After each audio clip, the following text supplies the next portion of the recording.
to the Grind City Media 2025 NBA Draft Show presented by Southland Casino. Grind City Media, your home for all things Memphis Grizzlies and beyond. I am Jessica Benson. This is your front row seat to tonight's NBA Draft, a draft in which the Grizzlies will be on the clock at number 16 as of now. Will they draft? Will they deal? We will get into it all tonight, and I'll set you up for what we have on today's show, because we will have reactions to the picks. We will have reactions to any trades. We will talk about the Grizzlies offseason at large, and we will have a lot of people here talking about all of those things. Throughout the night, you will hear from the Grizzlies TV broadcast team of Pete Pranica, Brevin Knight, and Rob Fisher. You will hear from almost every single member of Grind City Media, Chris Vernon, Gary Parrish, Mike Wallace, who is at Barclays Center for the draft in Brooklyn, Lang Whitaker, who has served as our Grind City Media draft expert leading up to tonight, John Roser, Bennett Doyle, Devin Walker.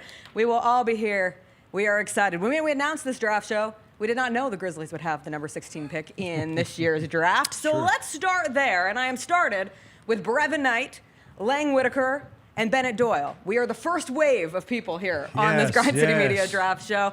And Brevin, I'll get your reaction here off the top, because we have not heard from you since the Grizzlies went and traded Desmond Bane to the Orlando Magic, and in return did get these first-round picks, including this number 16 pick tonight, along with Kentavious Caldwell-Pope and Cole Anthony.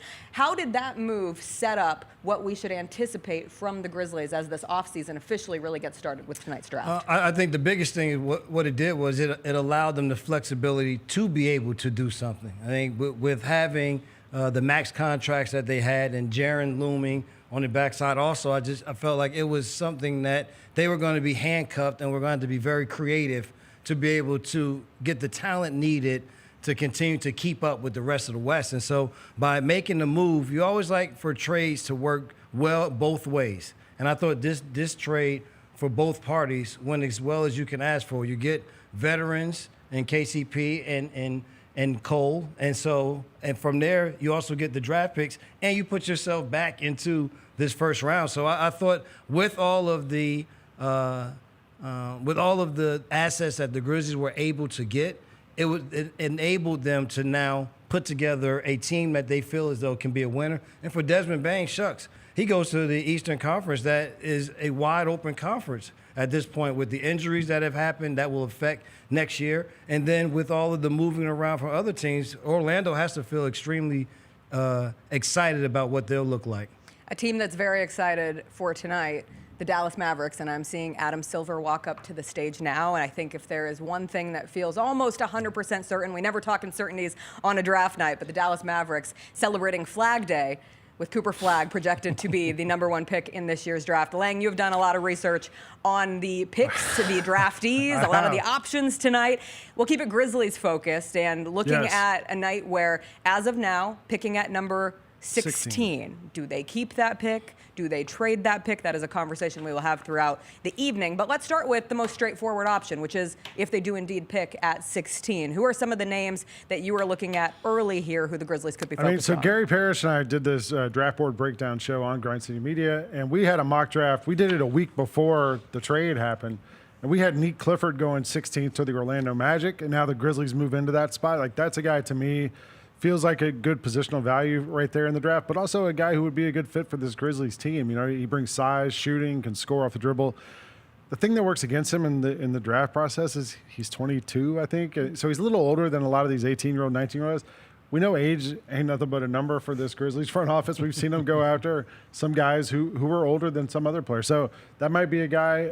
If the Grizzlies go big, there's a couple of big guys who I've seen thrown around. One's from Brevin's beloved Stanford, Max Reynaud, the big dude who played there for 5 years, can average 10 rebounds a game, can shoot from the outside. Like, that's a guy who's kind of a mid to late first round name that's been thrown around too. I think it really, for the Grizzlies, is going to be, are they going to go for a wing or are they going to go for a big man? One of the names that has been a hot name shooting up draft boards, not just here in Memphis, but around the country. Cedric Coward, who began his career at Division III, went to Eastern Washington, ended up at Washington State, where he only played 6 games, but there is a lot of anticipation for him. He had previously been committed to go to Duke, had a nice NIL deal set up, but ultimately found out he was going to be a first-round draft pick. That's where he lands now. Bennett, I'll turn it to you in the booth. And Bennett, modeling the Grizzlies draft hat of the night. It's a good look. I love the cursive script of the Grizzlies. If anyone is interested in what that hat will look like when it goes on a future member of the Memphis Grizzlies tonight. Bennett's got it on. Coward has been a big name that's been discussed. Anyone else that you have particularly fallen in love in this pre-draft process? I mean, obviously, I think they'd have to find a way to move up, but if they could find a way to get in the mix for a Carter Bryant or a Collin Murray-Boyles, I think that would be a home run of a draft for a team that, obviously needs guys that can come in and help defensively, but I think two of the biggest needs for the Grizzlies right now are three-point shooting and rebounding. I think you could address that if you were able to move up. But I love Coward too, and we know the Grizzlies brought him in for a workout. He's one of the guys that we know that they did bring in. So it appears that they're high on him. I think a lot of people are high on him right now. I wonder if he's going to fall to 16 though. He seems like a guy that's just shooting up people's draft boards and potentially a guy that you might have to go up and get if you want to get him tonight. The crazy part about Coward is 3 years ago he was playing Division III. Then he ends up at Eastern Washington for a couple of years. And then he ends up at Washington State for 6 games. And then he gets hurt. But then Duke's like, hey, man, we've seen enough. We'll give you a scholarship. Come play for us. And then he shows up at the Combine and wows everybody. He's 6'6", but he's got a 7'2" wingspan. If you look at his highlights, they're pretty impressive. But you look at the highlights, they're against teams at Eastern Washington and Division III guys play. So we've seen the Grizzlies draft guys with sort of a similar background, Jalen Wells, and it translated pretty well to the NBA. So I think with Coward, that's the real question is it going to translate against better talent at that level? Well, I think all of these names that you start to talk about as you get further and further down, you're going to continue to get, I think, older guys. So the age, I don't think, will matter once you get to the 16th pick. These teams that are up in the upper drafting, those are the teams who will go after who they think will be the next young phenom. But these teams, once you start to get mid and down, these teams now start to look for some other guys that may help you continue to move up at the juncture. Right now, we still want to see who can help me play now. And some of these guys who may have gone alternative routes still give you that opportunity to have someone who may be a little more seasoned. That gives us a perfect opportunity to head out to Barclays Center, where Mike Wallace, Grind City Media's own, will be all night gearing up for this NBA draft. And Kevin O'Connor reported earlier tonight over at Yahoo that the Grizzlies and the Thunder are potential trade-up candidates going into the lottery. Mike Wallace, that will bring us to you. I am curious what your feel for the Grizzlies' plan is going into tonight's draft. I think their options are all wide open. I think this is a team that has shown over the last 6 years since Zach Khaman has been running the basketball operations that he's willing and able to make a deal at any time. He's done it 6 consecutive years, either a draft day trade, either a trade leading into the draft, or maybe even a couple of days ahead of the draft. This is something that he's always done. But I do think that there's some intrigue around 16, depending on who's going to be available after that 9th or 10th pick. The Grizzlies could have an opportunity to get a lottery-type player at number 16. And if you can do that, then I think you're cashing in on that Desmond Bane trade right off the bat. But all of these teams are open for business. I just talked to executives from 2 other teams that picked before the Grizzlies, and they're sort of nervous, and their phones are ringing. Everyone's on their phones. Things are buzzing, and we'll see what happens. It's been what feels to be an excessively busy pre-draft process, almost starting with the Grizzlies' trade of Desmond Bane to the Orlando Magic. You look at the moves of the Boston Celtics in the last 48 hours, moving off of Drew Holiday, who is now with the Portland Trail Blazers, along with Kristaps Porzingis, who is now a member of the Atlanta Hawks. And it has been a busy time. What's been the vibe there at Barclays Center in terms of just the overall busyness around the NBA and trying to make these deals happen? And I guess from your perspective, why perhaps has this been a busier than usual pre-draft situation the second that season ended with the Thunder raising the trophy in Oklahoma City back on Sunday? Because I think you see a lot of teams in the East feeling like they have an opportunity. When you look at what's going on, obviously with Boston, they're sort of, giving away their players and breaking up that championship team. They're not going to be right because of Tatum's injury next year. He's going to be out for the entire year. Indiana, they're not going to be the same team next year because of Tyrese Halliburton's injury.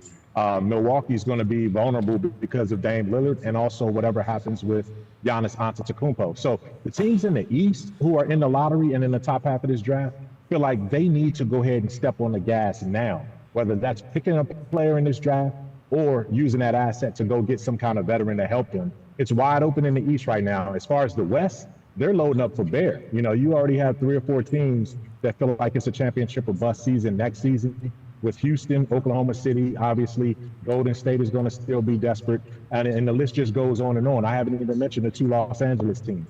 So, you know, you got each respective conference is looking at this draft in different ways, and that's why I think there's going to be so many calls and so many deals made in the next couple of hours. Mike, when we did the podcast a couple weeks ago for the draft board breakdown, you and I went through 4 or 5 names I think we had for the Grizzlies that we thought guys who could be available, guys who the Grizzlies might want. As we see on the screen, Cooper Flagg has just been drafted number 1 overall, no surprise. Of those players we talked about, we mentioned Reynaud, we mentioned a bunch of other, Clifford, I think. Of all those guys we talked about, have you heard or seen anything that would suggest any of those guys maybe moving closer to being a Grizzly tonight? Yeah, I mean, you know, I talked to 3 of those guys who said that they worked out for the Grizzlies, right? Including, you know, Cedric Coward, who I didn't have in that list, but I firmly have him in there now. He was in Memphis on Monday. You know, he talked effusively about the Grizzlies and the coaching staff and the praise that he's given them. You know, you also have, again, Joan Beringer, the center from France. He's a younger guy, 19 years old, but he has that rapport with Tuomas Isolo because of their connections through France. So it depends on where the board is set up right now and what the Grizzlies' options are and where they can be picking.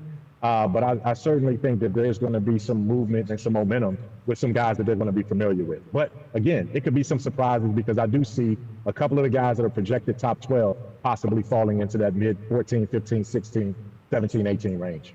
Mike, since you're there at Barclays, who has been the most talked about draftee leading into this process outside of Cooper Flagg, who we just saw taken number 1? I feel like we've been talking about Cooper Flagg for 8,000 years at this point, but now the mystery is finally over, if there was any mystery at all, and he is a member of the Dallas Mavericks. But outside of Cooper Flagg, who has been the most buzzworthy draftee there at Barclays?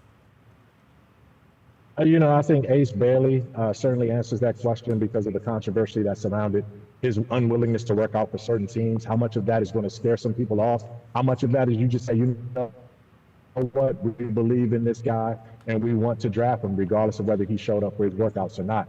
Another guy is Derik Queen, you know, the big man out of Maryland. He might be the most gifted of the bigs in terms of what he can do. He has a little bit of a young Zebo in his game. He has a little, you know, he can do a little bit of everything at that 6'9" kind of burly position. So, you know, if you need a big, he's a guy that's certainly intriguing. He can go as high as 4, 5, 6, and maybe fall as deep as 16, 17, 18. So those 2 guys, and I will add one more guy, Carter Bryant.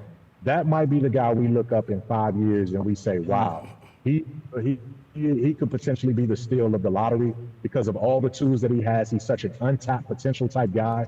And, you know, he reminds a lot of people physically, you know, of dynamic wings that have played pretty well in this league. So, you know, again, I hear a lot of Kawhi Leonard comparisons. He thinks he's more like a Devin Booker, but we'll see. But those 3 guys, you know, outside of Cooper Flagg are names that you're hearing buzzing in this first round. Mike, thank you so much. We will come back to you throughout tonight's show. Look forward to see how things continue to progress there at Barclays Center. As we do see the celebration in Maine, in Dallas, around the NBA of Cooper Flagg being selected. Brevin, I'll ask you, you get someone like a Cooper Flagg that gets so much buildup, a generational talent, can change a franchise, and especially for a Dallas team that, as a fan base, went through so much with losing Luka Doncic to the Los Angeles Lakers in the middle of last season. But this resets a fire. They just had Kyrie Irving sign a new 3-year contract. Right. Obviously, he'll be injured coming into next year. But when you think about Kyrie, Anthony Davis, Gafford, Lively, and adding Cooper Flagg into that mix, what does that make you think about Dallas? Well, the biggest thing is for Cooper Flagg is he won't have the pressure on his shoulders to have to create something new for this franchise. Yeah. He'll have veteran guys that have been there that people will expect to be the go-to players. That'll allow him to continue to grow and mature. And his game is a total game. So it's not as if he has to do one thing to help them. And because he can do so many different things, then I think the versatility for this team is going to be phenomenal. And the size that they're able to put on the floor is going to be great. And then once you get a Kyrie Irving back to their basketball team, then now that now makes this go even more. So I think you'll have the learning experience, but not the pressure Yeah. but he'll also get the playing time to make the mistakes. So it's a perfect situation if you're a Cooper Flagg fan, because you're number one, you're going to a team that should be competing right away, a position where he's going to play and play major minutes, but he's not going to be asked to be more than a guy who is a rookie learning how to play, but who can contribute in many ways. I talked to, there was the whole story last summer where Cooper Flagg was at USA Basketball and was scrimmaging against the Olympic team and looked great by all accounts.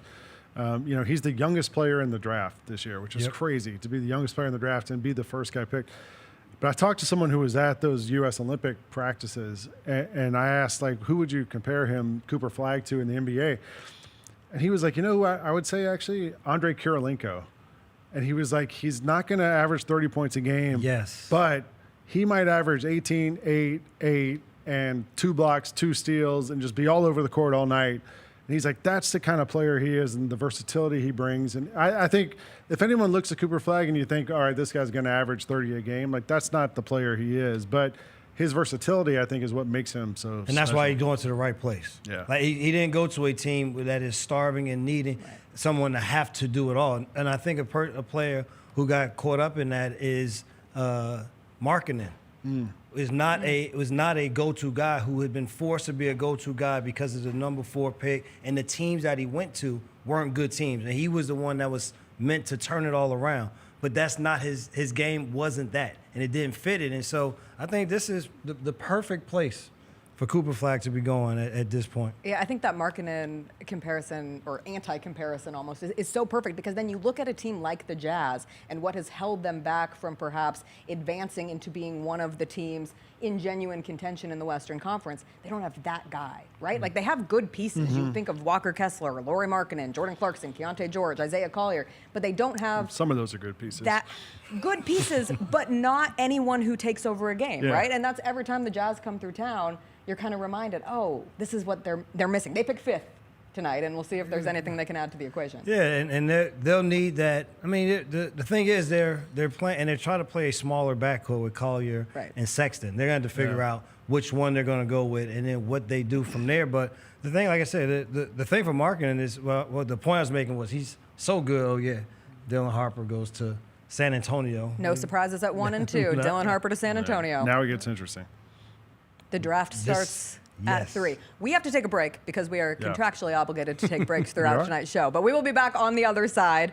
We just saw Dylan Harper go to the San Antonio Spurs at 2. We'll talk about that. Plus, other options for the Grizzlies as tonight goes on. The word of the evening for the Grizzlies front office, optionality. You could also use flexibility. And that is how they will approach tonight's draft. We'll be back on the other side with the Grind City Media 2025 Draft Show, brought to you by Southland Casino.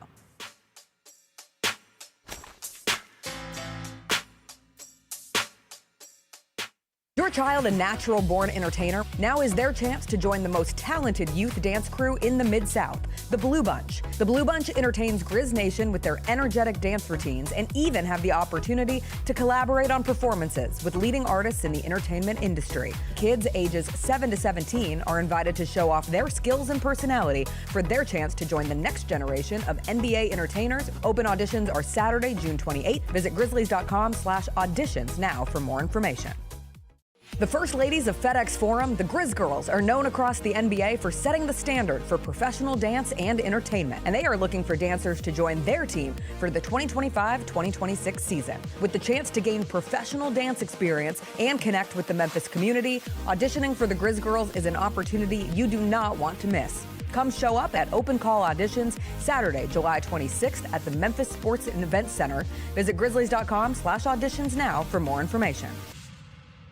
Tony Allen joining us. I believe Hey! Young TA with a fresh chop. That boy sliced today, boy. You say, that boy got the tape on the side?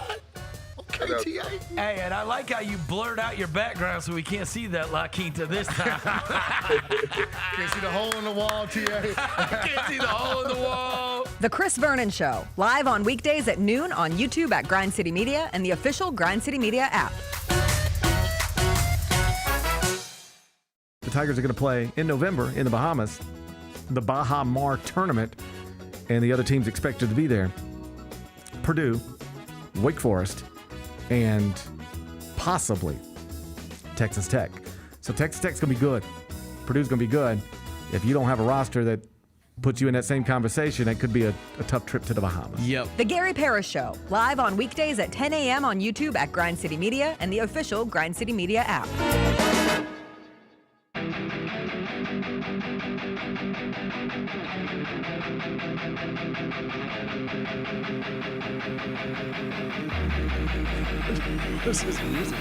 Welcome back into the Grind City Media Draft Show, brought to you by Southland horror Casino Hotel. We got the beats. We got the jams. I was looking around like there's something coming. I thought, yeah. I was like, what is going on? Boom, boom, boom, boom, boom.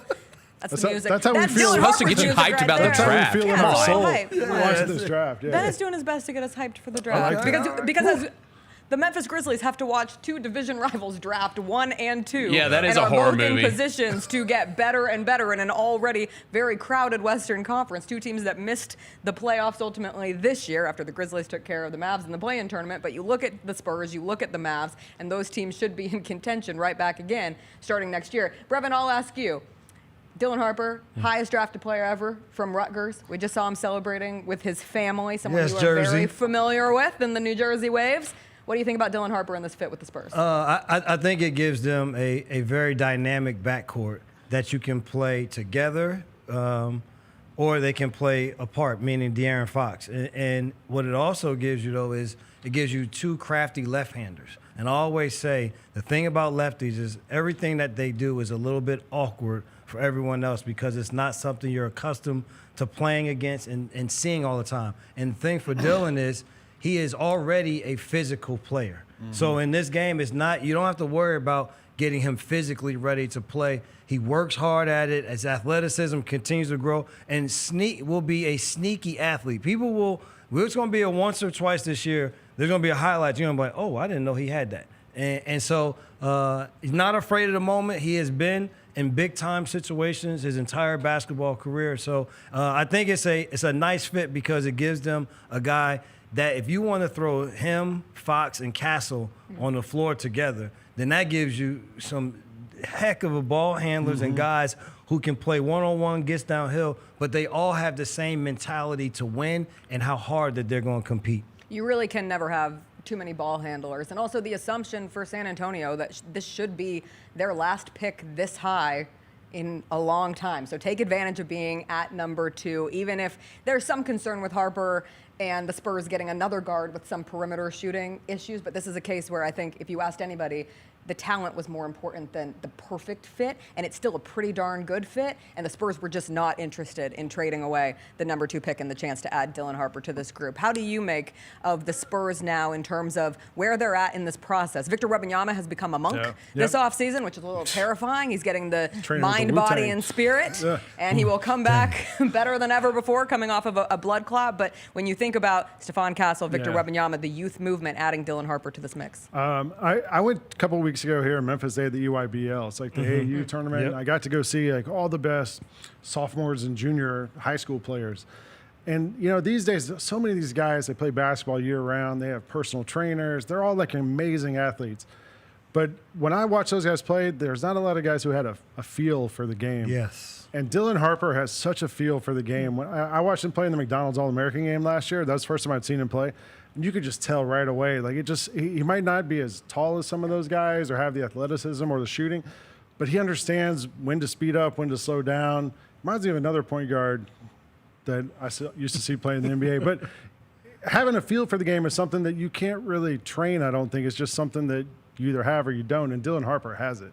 Bennett, I'll ask you, watching the Spurs add Dylan Harper, watching the Mavs add Cooper Flagg, how does that change or I guess solidify your perspective of how the Grizzlies should approach this draft? And we do have the Sixers coming up with the number 3 pick. They have taken their sweet time. We're going to take Edgecombe? it live. VJ Edgecombe. They took VJ Edgecombe? Yes, they did. There it is. There we go. Yes, they did. VJ Edgecombe, as predicted, there was some possibility. Would Ace Bailey, who is one of the more dramatic stories of this draft week move up into the Sixers ranks, even though he had canceled a workout with the Sixers earlier this week. You even had Paul George on his podcast saying that he wouldn't have done that, and perhaps Ace Bailey was operating from a position that getting a little ahead of himself before he was even in the NBA. But by taking VJ Edgecombe, you look at a Sixers team, and I think this is kind of what Mike Wallace was talking about from the standpoint of these Eastern Conference teams really seeing themselves with a chance to compete. And Philadelphia wants to get back into a competitive mix in the East with pieces to go around. Joel Embiid, Paul George, Tyrese Maxey, Jared McCain. As of now, Quentin Grimes. Does this move the needle for you with the Sixers line? Just watch the highlights of VJ. We have highlights of him that we can run. The highlights of VJ has come out of all the players we got highlights in of all these guys are by far like the most exciting and most athletic. That was when he dunked on Mark Few's son, remember, at night when they played Gonzaga. 6'5", good shooter. The thing he reminds me or made me think about during the NBA Finals was watching all those teams with sort of endless wing players who are great defenders and can shoot and all that stuff. That's what VJ Edgecombe, to me, like that's his ceiling, is sort of a Aaron Nesmith type player, or even like a Lou Dort type player, but a better shooter. But I think Edgecombe, the athleticism, all that stuff, if you're on a Philly team where you're not asked to do much else, he seems like a perfect fit for that Philly team. Well, and the other thing is you really don't know what Paul George's situation is going to be. Right. And so you have to eventually start to figure out who's going to step into that position as they move forward. Yes, they get McCain is still there. He'll come back and be probably more at the 2, but Edgecombe gives you that 2-3 player that you can play. And when you in a style of basketball now where you just were talking about it, Lane, with having endless wings, to being able to have and having skilled wing guys that also defend, then now you feel really good about your chances. And I think for Philly, that's what it became was we need to find somebody who can be versatile for our basketball team, but also who has an edge. Because you don't go into Philadelphia, play for the 76ers, and not be able to take all of what is going to come with it. And so I think that edge of what Edgecombe brings to the table. The edge of Edgecombe? Exactly. Look at how about that. Also, that's something that will benefit him with the 76ers. He literally tries to dunk on everyone. Yes. And I love that mentality from him. And you have, like, the Daryl Morey battle cry kind of became almost a joke how many times he has said it, but the Sixers need to get younger, and they need to get more dynamic. And they just got younger and more dynamic with a pick like VJ Edgecombe. You look at a world of a need of endless wings, and I'll go back to you, Bennett. Sorry that we got interrupted by that third pick. But that goes to the point. Endless wings. And obviously there are various positional needs for the Memphis Grizzlies, but when you look at the options of younger players coming in, you can never have too many wings on a team. How important do you think is that need to fill by way of the draft or other avenues for the Grizzlies? I think either way. I mean, I think whether through free agency or through the draft, it's something they've got to address. I mean, we'll see. It was obviously, I think by most accounts, a bit of a disappointing season for Vince Williams Jr. and Gigi Jackson, two guys that coming into the season I think fans were super excited about. I still believe that both of those guys have a chance to change the narrative about them. But it's clearly a position that the Grizzlies are going to have to address in the offseason. And, if they do it tonight at 16, I think fans would be happy about that. I have looked at this situation of the Grizzlies picking at 16 because, of course, the Grizzlies are in an interesting period where you want to go away from too much youth, but there's also such an advantage of having youth, of having young guys, rookies on rookie contracts. We've seen what's happened to the Boston Celtics and having to really make some significant moves from a team that just won a championship 2 years ago to avoid being in that second luxury and facing those luxury tax implications that aren't just financial implications, but you look at the potential of losing draft picks and what can happen with this new CBA. And so if you can hit on a pick at 16 or wherever the Grizzlies end up picking tonight, that is of crucial most importance. We just saw an Oklahoma City Thunder team, Brevin, who's the youngest NBA champion in the last 40 plus years. And if there was any knock on them throughout the year, it was, well, they're so young. Can they win it when they're this young? And you saw the Thunder get it done. How has your perspective maybe changed a little bit when it comes to the idea of youth with this Grizzlies team? Well, the thing about the youth of the Thunder is because they've played together for so long also. So, yes, they're young, but their camaraderie spans over years. And then you combine that with having the best player in the NBA, then it all seems to come together. And so I think sometimes there are just special situations.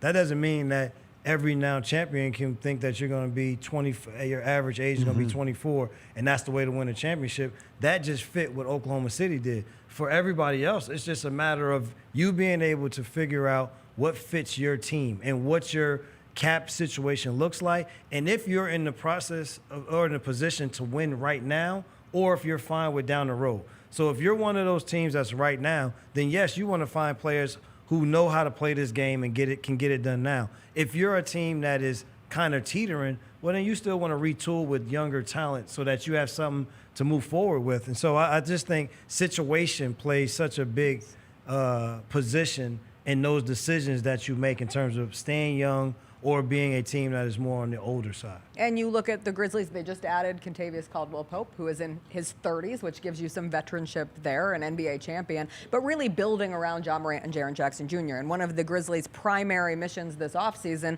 will be to potentially get that extension signed for Jaren Jackson Jr. How important do you foresee that being, getting it done in the offseason versus going into next year? Or I guess what are the differences in a pro-con of getting it done now versus later? Well, I think you get it now. It's not a question that has to be asked all season. Yeah. Sure. If you don't get it done now, then it's going to hover. It lingers. Exactly. It's going to be every time, even if it's a good streak or it's a bad streak. If he's playing well, if you're not playing well, now does every week to week, does that hinge on how he's playing and what the contract will look like? And if both parties feel as though that the deal is one that is suffice to each, then I would say you would get it done now so that you don't have to answer it. You know exact, and that also puts you in a position to know what you're going to do for this season and building towards that. Because if that's hovering, then you have to have alternative plans if that doesn't go that right way. So I just think for everybody, it declutters a lot of the situations right from the beginning. Lang, do you foresee an option for the Grizzlies tonight that could be moving down from the number 16 pick and trying to shed some salary to get that extension done? I think the last thing the Grizzlies need is to come out of this draft with 3 players. Yeah. Because we don't need more young players. We've seen what happens when you have too many young guys, and this team has kind of got a set now of players and a core, a loose core. You still need another shooter in there, but you don't need 3 more young guys coming out of this draft that are going to be part of your 15-player roster next year. So I think the Grizzlies, if you can trade down, great. You already have all these first-round picks you got back in that Desmond Bane trade. Get some more stuff to add to that collection of picks and have more to package with, to make deals with, that kind of thing. But we've seen all these teams that are trying to move up, and maybe the Grizzlies are able to take advantage of that. The Hornets are about to make their pick. Hornets on the clock, number 4 pick in the draft as they approach that. And echoing your sentiment, Lang, especially given that the Grizzlies had 2 rookies last year. Knueppel. We got Knueppel. Ooh. Yeah. I love Knueppel. One of my favorite players coming out of March Madness. March Madness, in terms of the players coming out of college, that's where you start really falling in love with some of these guys, right? Bennett, is that how you felt about Knueppel? This seemed like the most no-brainer pick when they didn't get the number 1 overall pick. Yes. Like another Duke guy that's high in the draft, and they just, I mean, right now Charlotte's just got to give their fans something to get excited about, right? Like you keep missing out on the lottery, right? And not getting that number 1 overall pick, which is just brutal for a team like that, because that's how you're going to compete, right? If you're Charlotte Hornets, like you're not getting big-time free agents to come there. So this seemed like a no-brainer. I think it's a good pick for them and something to get their fans excited about. Absolute excellent shooter. The question, great shooter, good playmaker too. The question with him is, I think defensively, he was okay defensively at Duke, but clearly not one of their better defenders at that Duke team. He didn't have to be. And on this Charlotte team, I think we talk about needing playmakers, shooting, and you need some leadership, I think, on that team. And I think that's what Knueppel can bring to that Charlotte team. And no, here's the reality. The truth of the matter is the organization just needs to do better. Yeah. Like it's not just who you drafting. You need to do better all around. Right. The guys that they go after in terms of veteran guys, whoever your off-season picks or whoever your guys are going, your veteran picks are going to be, whoever your free agents you pick up, you go after. They just got to do a better job with that. And then they got to figure out if you're going to find a coach and a coaching staff, then you got to stick with them for some level of time. Like it can't be 2 years. We're done with that. We'll find somebody else. Like they have to find some level of consistency and do a better job at putting together a team that is better for their fans to watch. I mean, it's ridiculous when we go to play there in Charlotte that there is always more Grizzly fans than Hornets fans. And I feel bad. I mean, playing in Charlotte for the years that I did, I know how much they love basketball. And for them to be as bad as they have been for as long as it's been is ridiculous, because that means you've been getting high draft picks and you've been having money to be able to go after players. You're just picking the wrong players. Especially in the East. Like, you know, for you to not compete at all in the East for this many years, you just got to do better. Some of those guys have been like LaMelo Ball is pretty good. Like Brandon Mark Miller. Williams had a good end of the season. Brandon Miller He got hurt. Was Mark down. Williams almost ended up on the Lakers. Yeah, like they've had some players who have not been a disaster. You know, like the guys who can contribute in the NBA may not be a star type player, but I think that Knueppel just raises your overall talent level and can play right away. He's a good player and he can play right away and be a big part of that team. We know this is comp season, and crazy comparisons start getting thrown out. I saw The Athletic say that Knueppel's comp would be Desmond Bane for his upside. Do you see any of that? No. I don't either. I don't. Yeah, I made a note of it because I was like, maybe I'm missing something Is here. there another Desmond Bane? Right. I think I don't think his game is Just in terms of a floor spacer, but the game is so different. Yeah, So there's your first way to wild put- comp that's been thrown out Well, of I the think draft what he gives process. them is he gives them another high IQ player on the floor at the same time. Sure. Because the thing that I will say for LaMelo Ball is, for all of the flash that he does, he's still a high IQ guy. Like, he knows how to play basketball. It's just a matter of when you put together enough around, that means I can go win. And so make winning plays, not just highlight plays. And so I think that's what Knueppel gives them the chance to do. I just saw all of his brothers' name starts with K's, and they took the graphic down too early. But I think one of them was Clint with a K. The weird with him, we actually looked this up on the odds couple, a fine subsidiary of Grand City Media. Khan, we were wondering what Khan was short for. Yeah. Coneth. It's nothing. It's just Khan. Cash, and his middle name is the number 2. Like the second. The number? It's Khan 2 Knueppel. Interesting. They go by the Flying Knueppel Brothers. That's the nickname for their group, who competed in the Gus Macker 3-on-3 basketball tournament. This is what you come for. There you look. There it is. The team is on the Con. broadcast. Oh, it's his uncles, Clint, Clay, and Cole. Yeah, they're all K. There you go, and all with a K. There you go. And now he's a member of the Charlotte Hornets. Utah Jazz are on the clock with the 5th pick. We got to take another break. We will come back on the other side, find out who the Jazz took. We'll also reflect on the Grizzlies draft last year and how they struck on rookies Zach Edey, Jalen Wells, Cam Spencer too, and what things can look like for the Grizzlies, as Zach Edey will be sidelined towards the beginning of the season as he had off-season ankle surgery. We'll get into all that as the draft continues here on the Grind City Media Draft Show, brought to you by Southland Casino Hotel.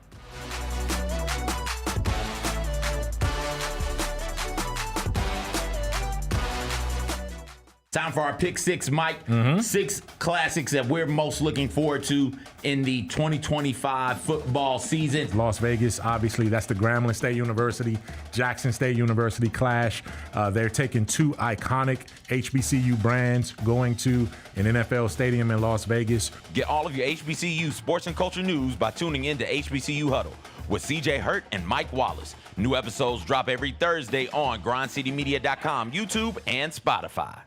Have you always dreamed of entertaining on the biggest stage in Memphis? The Claw Crew is looking for members to join their team for the 2025-2026 season. Claw Crew members are hardworking, high-energy entertainers who assist Grizzlies home games by hyping up the crowd and much more. Not only do they support the Grizzlies on home games, but also promote in Memphis and across the Mid-South. Open auditions are Saturday, August 9th at FedEx Forum. Visit grizzlies.com/auditions for more information and to register today. You've seen the Grizz line jamming on the court and rocking out on Beale Street, and this is your chance to join the best drum line in the NBA. Grizz line entertains Grizz Nation at home games and events in the Mid-South through their impressive techniques and energetic shows. If you have experience in drumming and marching and love entertaining, Grizz line is the perfect opportunity for you to combine percussion and performance. Open auditions are Saturday, August 9th at FedEx Forum. Sign up today by visiting grizzlies.com/auditions. Tony Allen joining us. I believe Young TA with a fresh chop. That boy sliced today, boy. You say that boy got the tape on the side. Okay, TA. Hey, and I like how you blurred out your background so we can't see that La Quinta this time. Can't see the hole in the wall, TA. Can't see the hole in the wall. The Chris Vernon Show, live on weekdays at noon on YouTube at Grind City Media and the official Grind City Media app.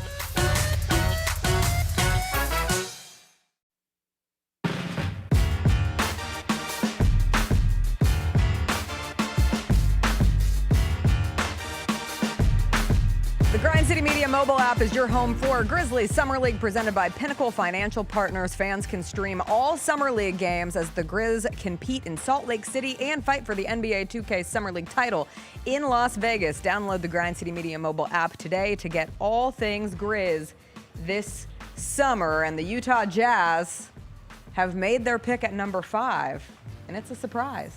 Ace Bailey off the board to the Utah Jazz with the number 5 pick. Ace Bailey, arguably the most fascinating pre-draft story since he did not meet with a single team up until the last few days. Reports came in today that he actually did work out for the Washington Wizards. It felt as if things were trending to the Wizards, taking him with the number 6 pick, that he wanted to play for the Wizards. But here we see the Jazz taking him at number 5. He reportedly declined a meeting with the Utah Jazz. Brevin, your reaction to this Ace Bailey pick? Well, number one, they got themselves a heck of a basketball player. And one of these young kids who does not mind going to work and who does not mind being coached. The one thing that he doesn't like is he doesn't like for people to cowtail to him. He doesn't like it. Like he wants to be better. And he has the utmost belief in himself. And we were just talking about with Utah needing to have a little bit of a jolt. One of these teams that figuring out which way they want to go. Well, with their youth and they get a guy here who I think he's only 18 or 19 years old himself.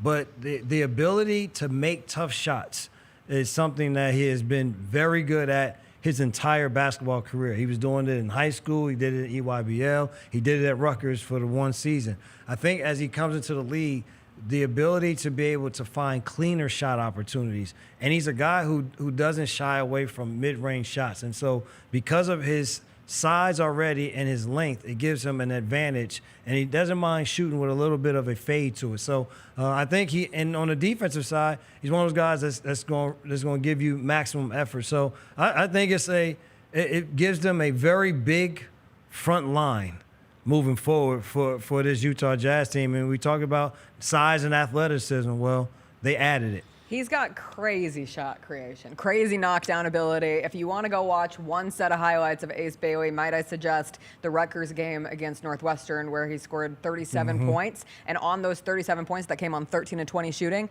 he took a total of 10 dribbles. Yeah, 10. There's a clip of it on Twitter where it's all just edited, just those shots. Everyone thought he was going to be a little taller going into the combine because people thought, oh, he's 6'9", 6'10". Then he measured a 6'7.5" without shoes on. It's a little shorter than you thought, but he shoots over people. There was a lot of comparisons with Kevin Durant with that jump shot and the way he can kind of get it off over taller defenders. Watching that was the clip that sold me, that Northwestern highlight. When you watch that, he's able to score just flat-footed, right? Defender on him. He doesn't even have to dribble. He can just shoot it over you. He's gifted, and I think he's going to continue to grow into his frame. Like I think that he won't stay as slender as Kevin Durant has been his entire career. I think you'll see him put on a little bit more muscle to his body. It won't get really bulky, but he'll get stronger. I mean, if he hadn't had such a goofy run up to this draft, like he probably goes 3. Yeah, you would be talking a lot more than just the didn't do this, he didn't do the interview, why didn't the first player to never. I think you would just be talking about how skilled a player he is. But because he didn't do the interviews, and particularly with teams like the Hornets and the Jazz, and then ultimately getting taken by the Jazz, there was some thought that he was perhaps getting some bad advice along the way. But at the end of the day, he now has to play for a team that he might not have wanted to be there. And you don't always read body language. He looked a little shocked in that moment, not sure that he anticipated that the Jazz were going to call his name as well. How do you predict the Jazz deal with that? This is a part of getting a job, Brevin. You're a former player yourself, and sometimes being in situations where maybe it's not your first choice or your second choice, but now Ace Bailey will have to suit up, and in order to make his point and prove his place in the NBA, it's got to be for the Jazz. Well, the one thing I always say for a lot of these guys, if you're not the number 1 pick or that guy that's the consensus guy, you really don't have a say in what happens. Yeah. As Paul George said, make it to the league first. When you get, and so you're going to have an opportunity to go to a basketball team and fulfill your dream. And then once you get here, now it's about having a lasting dream. And so if you want to have a lasting dream in this league, he's going to go out there and be the best player that he can be, continue to get better, make the Jazz be a better basketball team. And then when it is in your control as being a free agent or what decisions you want to make, then you make those decisions at that time. But you don't do anything that can damper what happens years down the road, because the clock starts right now on how people are going to view him. Yes, whatever happened in the draft, that happened. You can say what, why, whatever. Right now starts because he is a Utah Jazz member, how he carries himself, which I would think he's going to do it with nothing but the utmost grace and show people the type player that he is. 2 Rutgers players taken in the top 5. Hey, man, Jersey Jersey stand up. represent. All right, we'll take another quick break. When we come back, that means the Washington Wizards are on the clock. We'll see how they adapt to the Ace Bailey news. That's the Wizards pick coming up on the other side on the Grind City Media Draft Show, brought to you by Southland Casino Hotel.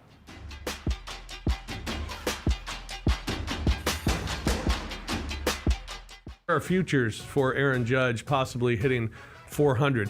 Hitting 400 at the All-Star break, plus 600. Oh, wow. To have a 400 batting average in the regular season, plus 3,800. To win the Triple Crown is only plus 145. I don't think he's going to hit 400 for the season. I don't either. I that would be ridiculous. Yes, ridiculous. The Odds Couple, live at 2 p.m. on YouTube at Grind City Media and the official Grind City Media app. It's time for our Pick 6, Mike. 6 classics that we're most looking forward to in the 2025 football season. Las Vegas, obviously, that's the Grambling State University, Jackson State University clash. They're taking 2 iconic HBCU brands going to an NFL stadium in Las Vegas. Get all of your HBCU sports and culture news by tuning in to HBCU Huddle with CJ Hurt and Mike Wallace. New episodes drop every Thursday on grindcitymedia.com, YouTube, and Spotify. Are you ready? Creed. By overwhelming demand, the Summer of '99 tour returns. July 27th, FedEx Forum. With very special guest, Daughtry. And Mammoth. Tickets on sale now at livenation.com. Don't miss Creed with Daughtry and Mammoth. The Summer of '99 tour. 1, 2, 3.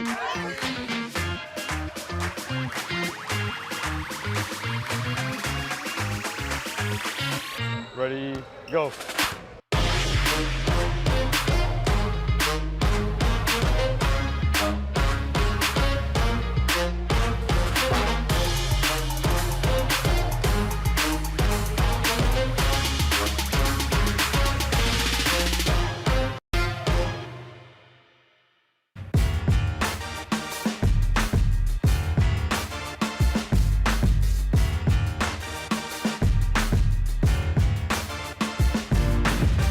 Welcome back into the Grind City Media Draft Show, brought to you by Southland Casino Hotel. We are making our way through these first-round picks, and the Washington Wizards have selected Trey Johnson out of Texas with the number 6 pick in this year's draft.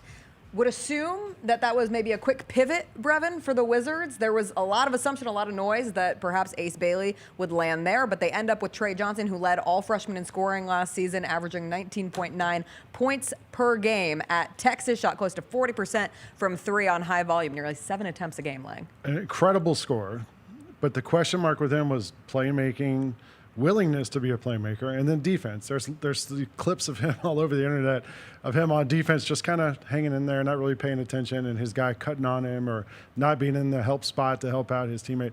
But his scoring ability is the thing that you can't kind of overlook with him. It's funny, the Wizards the last week have started to add all these older guys, CJ McCollum, they've had Brogdon, he might be leaving, Chris Middleton, Marcus Smart's there. If you're a young player who has got these issues, maybe it's not the worst thing in the world to go to a team where you can get some shots, but you also are going to have some veteran players around you.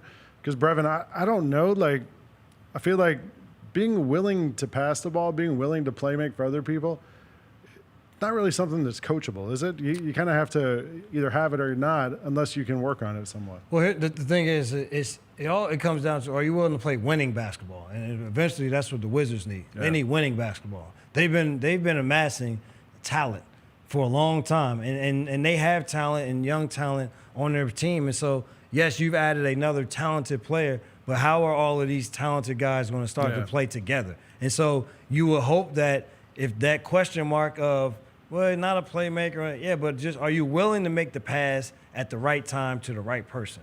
And if you're willing to do that, then we can teach you the other things while giving you the freedom. And I think for him, the good thing, again, it was the freedom to be able to still be yourself, because his asset is scoring. The reason why he gets drafted this high is because of the way that he scores. So you don't want to take that away, but you still want it to not come at the expense of winning.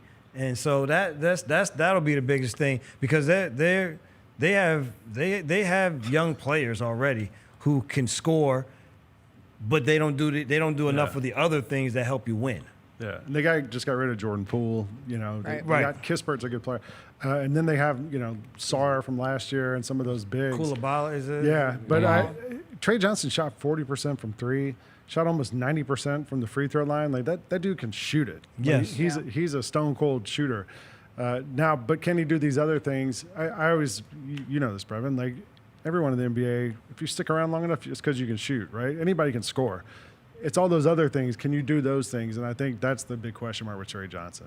Let's use this opportunity as we await the next pick, which will be the number 7 pick in this year's draft by the Miami Heat, to reflect on where the Grizzlies were at last year, because it is wild to think that it was this time last year that the Grizzlies brought in 2 pieces that ended up being rather critical to starters last season right. and critical to the future mission. And I saw Jalen Wells is at Barclays Center for tonight's draft, which is a fun thing for him to celebrate the 1-year anniversary. And you talked about a crazy story from last year and going from Sonoma State to Washington State to the draft to becoming a starter for the Grizzlies. And his season gets cut short by that injury. We know he's been back in the gym. He's cleared to go. Will be interesting to see if he is a part of the Summer League roster. Obviously, with Zach Edey, it would have been great to see all the Grizzlies' young pieces, including whatever happens in tonight's draft. But with Zach Edey being faced with this offseason ankle injury, the rehab, the comeback from that probably will hamper his abilities to be on the court at the beginning of the season for the Grizzlies. But Brevin, when you look at those 2 rookies and how they truly rose to the occasion and what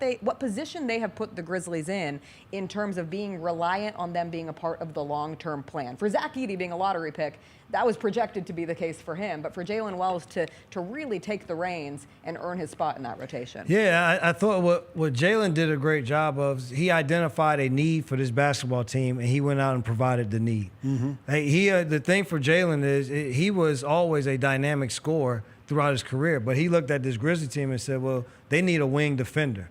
That is what, and so I have the size, the ability, and the intelligence to be able to dominate a game from the defensive side.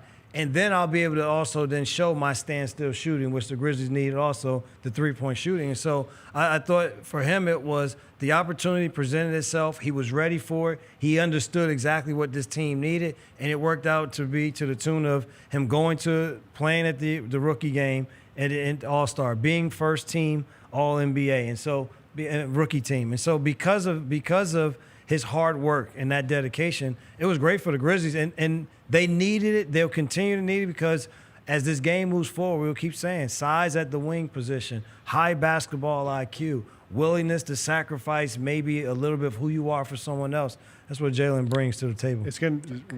I'm interested to see now what the Pelicans do. Because the one guy who most of these drafts had already off the board was Jeremiah Fears from Oklahoma, who was one of the younger players in the draft. The Pelicans, a lot of people have linked them to going after a big Maluach from Duke or somebody like that.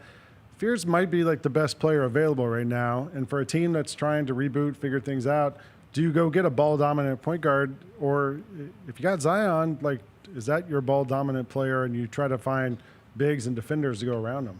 You've also brought in Jordan Poole. Yeah, but I think I say that quietly. Right now, but the thing is, I think that's to get a point guard. That is what they'll need on their team also, just to help. Because when Zion goes out, yes, you have DeJounte Murray, but he'll be coming back from injury. Alvarado will still be there, but he kind of fluctuates in and out. So if you can find another guy that can be a creator, listen, you always don't say shooting. We don't have shooting, shooting. Everybody will say shooting, but if you can find another dynamic player, I think that'll be big. That's for what them. Fears might be, but he's so young. Like you're kind of not sure what he's going to develop into. He was a great shot maker at Oklahoma this year. It's so curious for the Pelicans because when they make the trade yesterday, and there's Jeremiah Fears. So what does that make the Pelicans to you? Because when we're talking about the Western Conference, it becomes this rebuilding, very aggressively competitive conference where you pick a couple out and you say, okay, the Utah Jazz aren't contending in the West next year. The New Orleans Pelicans aren't contending in the West next year. However, they do have these pieces. We'll believe it when we see it for a full Zion Williamson season, right? And reaching the potential of what that can be. But you have guys like Herb Jones. You have a Trey Murphy. There's exciting pieces around, and now you add Fears into the mix and could be someone who develops into their point guard of the future.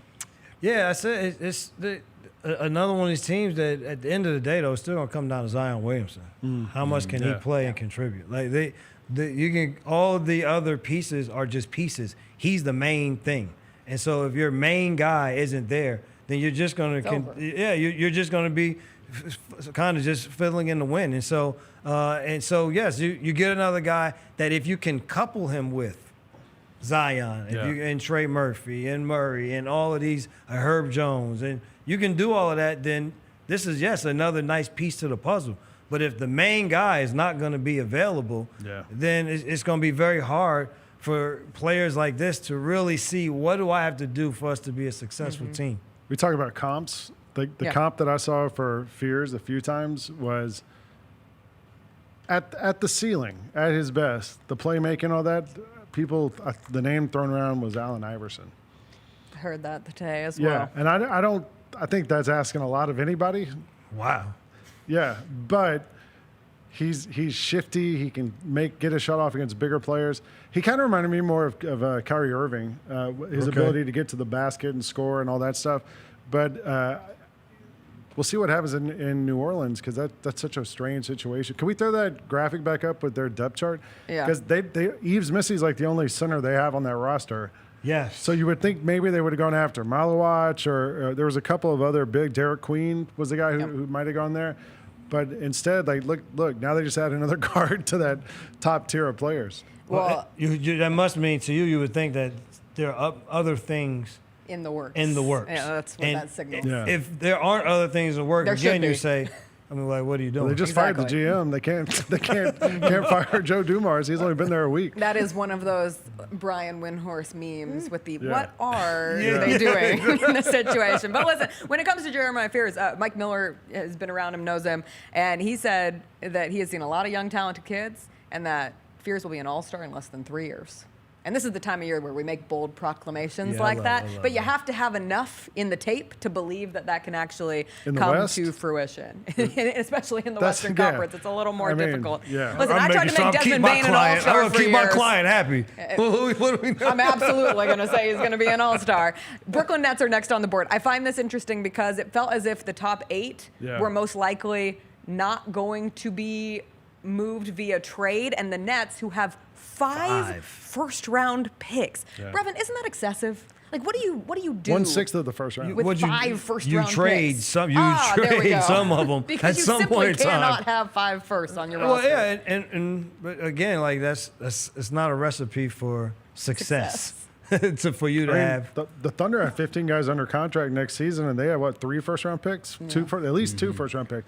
Like, there's a bunch of teams that are going to have to figure out there's going to be a reckoning for some of these teams and all these picks they got, and trying to figure out how to juggle all this. Yeah, it's going to be that is this time of the year though where you have fun to be able to make these decisions. You have to do it, and especially if you're a Brooklyn team, you're still searching for what and who are we going to be. This is the best way to be able to create just what that is. Lang, you were talking about some of the bigs available, Maluach, King. I'm curious, obviously, the Grizzlies are in an interesting spot as Devin Walker just came in studio and banged his toe. Stubbed his foot. He'll be joining us in the next segment. But Brevin, when it comes to what the Grizzlies should do with their big position going into this year? Because you are in a situation where you're likely going to be without Zach Edey for some time. In a perfect scenario, what do the Grizzlies do to address the front court issue that faces them with this Edey injury? I think if you can, you would like to maybe get a more veteran big. I don't think you want to get another young big, because at the end of the day, Your Zach future's Edey wrapped is still in your young big. Zach Edey is still our big for the future. Jaren Jackson is still your big for the future, and so to try to add another young guy to that for a team that I would expect still have grandeurs of being a championship contending team next season, then to find another veteran guy who is a rebounder, who, if you can find a guy who can be a rebounder and at some point some type of facilitator for your offense, then I think that's a gold mine for this team. Screen setter, facilitator, rebounder. I don't really care about no pick and pop, shoot three. I don't care about that. Like, I need set a good Get back screen. to the dirty stuff. Get this young Royal open to get to his little mid range or finish, and then when it's missed, go get it. And I think that would be supreme for this team. I think too the hope is that Brandon Clark is fully healthy in his return from the injury, because we've seen him and Jaren have a ton of success on the court together, and so without Zach Edey likely to start the season, I think you would feel totally comfortable starting BC next to Jaren. But the thing is, I say you still would like a size big of some sort. Like the thing is, we can't wear, like, BC is undersized big. So you're not gonna wear him down now. We don't know what Bagley, what he's be able to get, but still, someone even of more size than that that plays big. Yes, that has a different role. That we've always had it. This team has been successful when having one of those on the team since I've been here. Valanciunas to Steven Adams, Gasol. I mean, it's kind of been a statement. That's where even with the trade yesterday that sends Kristaps Porzingis to Atlanta, you look at a player like a Clint Capella. Could you get him on the cheap when you're looking at one of those older veteran bigs that you could potentially add to the mix? I'd rather just draft somebody at that point. You would. Yeah, like if you're going to go sign a Clint Capella or somebody like that, like just draft somebody, you get them on a rookie contract for 5 years. Worst case scenario, you move them for someone else, but wouldn't the argument there's a be reason though, to have the veteranship? There's a reason Clint Capella would be available. Put it that way. Sure, but you also have somebody who could be serviceable at the beginning of the season, and then also has the experience come postseason. Let's say Zach Edey's in foul trouble, and you need to plug someone in. And you just need someone that, if you want to win now, like if you say you win now, then I don't need you to be a big time contributor. I just need you to be a great option. Serviceable. Ooh. Egor Demin. Ooh. BYU's Egor Demin. To the Nets. That's one of their 5 first-round picks. Yeah, point guard. But the crazy thing about him is he's giant. He's 6'8", but he's a real point guard. Like he has the vision of a point guard. He controls the pace of a point guard. All that stuff. The thing that scares you about him is the shooting. Because this season he shot 27% from three for BYU, which is not a great number. And a lot of times, I was reading in all this draft stuff, the number that people look at to see what they think your free throw shooting kind of portends your 3-point shooting and how good he shot in the 60s from free throws this year, 69%. So can he get the shot figured out? If so, he might be a pretty good NBA player because he's huge. Well, the thing for him will be, with all of these guards now pressing up the floor, ball handling will be crucial for him because of his size. So in one way, size can be an asset. In another way, size can hinder you. And so with getting guys, with the way that teams are now playing up the floor, if you let him play in space and you let him be in the half court and not pressure him, then now he'll be able to pick you apart with that size and with his intelligence. But the thing he'll have to deal with mostly is the pressure that he'll have to deal with up the floor. That will force him to. You want to see how much you can make him turn his back, and if they can make him turn his back, then that means you're getting into the shot clock, and it just puts more pressure on your half-court offense. Gary Parrish and I did a mock draft, and we had him going 14th. Interesting. So going ninth's a little bit above kind Well of where I above think most And he people have. cited the plotted. turnover issues at BYU. Yeah. I'll just never forget that game that got BYU into the Sweet 16 where he's making all those big threes. Yeah. And just in terms of a moment riser and somebody who took advantage of that situation. And also with him going 8 this year, you look at BYU next year with that AJ Divansa, who is just expected to be phenomenal. BYU could have back-to-back years where they have They just signed top the representation 5-star in the draft. quarterback too. Did you see that? The kid who was like, yeah. They got that BYU money. got that money. That BYU money. Brian Smith's putting that NIL money They up. opened up that wallet. All right, Brevin, I hate to let you go. Kicking me out. But your hour has come. He's got an early tea to time an tomorrow. end. I do Hey, got early tea time. Somebody told me Brevin shot a 81. Yeah, it was An 81 today? Play okay today. That's pretty good. Before I let you go, your final prediction. What do you think the Grizzlies do tonight? I think the Grizzlies draft themselves a wing of size with this pick. At 16? At 16. Okay. I think they'll stay at 16 and they'll take somebody there that gives them a nice two-way player to go along with. Hey, look, put a lot of pressure on Vince and Gigi to come back next year to be different. And so you draft somebody at that position. You want to talk about lighting a little fire? I can light a little fire. Go draft somebody else that did that same thing. I like that fire lit. We are halfway to that number 16 pick, so we will see how it goes. Brevin, thanks so much for joining us. You're thanks always for the having best. me. We appreciate you. We will take a quick break. When we come back, Devin Walker will join the show. Devin Walker will absolutely be joining the show, and we'll continue onward through the first round of the NBA draft. Grizzlies picking 16th. You're watching the Grind City Media Draft Show, brought to you by Southland Casino.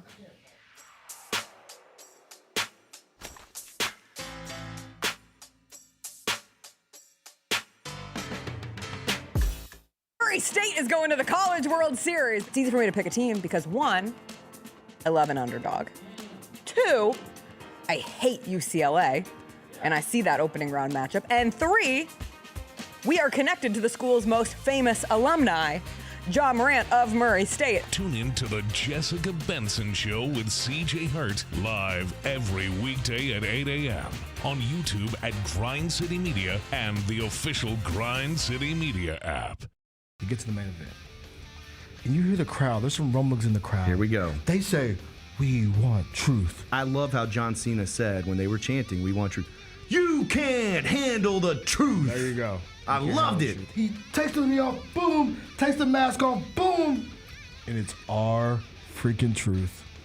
God, man, he cost John Cena the match. Tune in to Grind City Wrestling weekly on the Grind City Media app and on the Grind City Media YouTube channel. The Grizzlies, grannies, and grandpas have the right moves and are currently looking for new members to join their team for the upcoming season. These soulful seniors are a fan favorite group throughout Grizz Nation. You do not have to be a grandparent, but you must be at least 50 years old with personality, rhythm, and passion for performing. If that sounds like you, then we want to see you on Sunday, June 29th. Visit grizzlies.com/auditions for more information. Shinedown. Dance Kid Dance Tour. Live in Memphis. FedEx Forum, Saturday, August 30th. With special guests, Bush and Morgan Wade. Get tickets now at livenation.com. Shinedown, live in concert. For more, visit shinedown.com. The Tigers are going to play in November in the Bahamas, the Baha Mar tournament, and the other teams expected to be there. Purdue, Wake Forest, and possibly Texas Tech. So Texas Tech's going to be good. Purdue's going to be good. If you don't have a roster that puts you in that same conversation, that could be a tough trip to the Bahamas. Yep. The Gary Parrish Show, live on weekdays at 10 a.m. on YouTube at Grind City Media and the official Grind City Media app. What can the Memphis Grizzlies learn from the Thunder Pacers NBA Finals series? Your style of play is not something that you really have to change. Both of these teams love to play fast. Both these teams love to play really aggressively on the defensive side of the ball. Hey, Grizzlies fans, be sure to tune in to Grizzbeat, where the panel and I break down all things Grizzlies and take a look at the rest of the NBA as well. The show is live every Wednesday, 2 p.m. on YouTube at Grind City Media and the official Grind City Media app.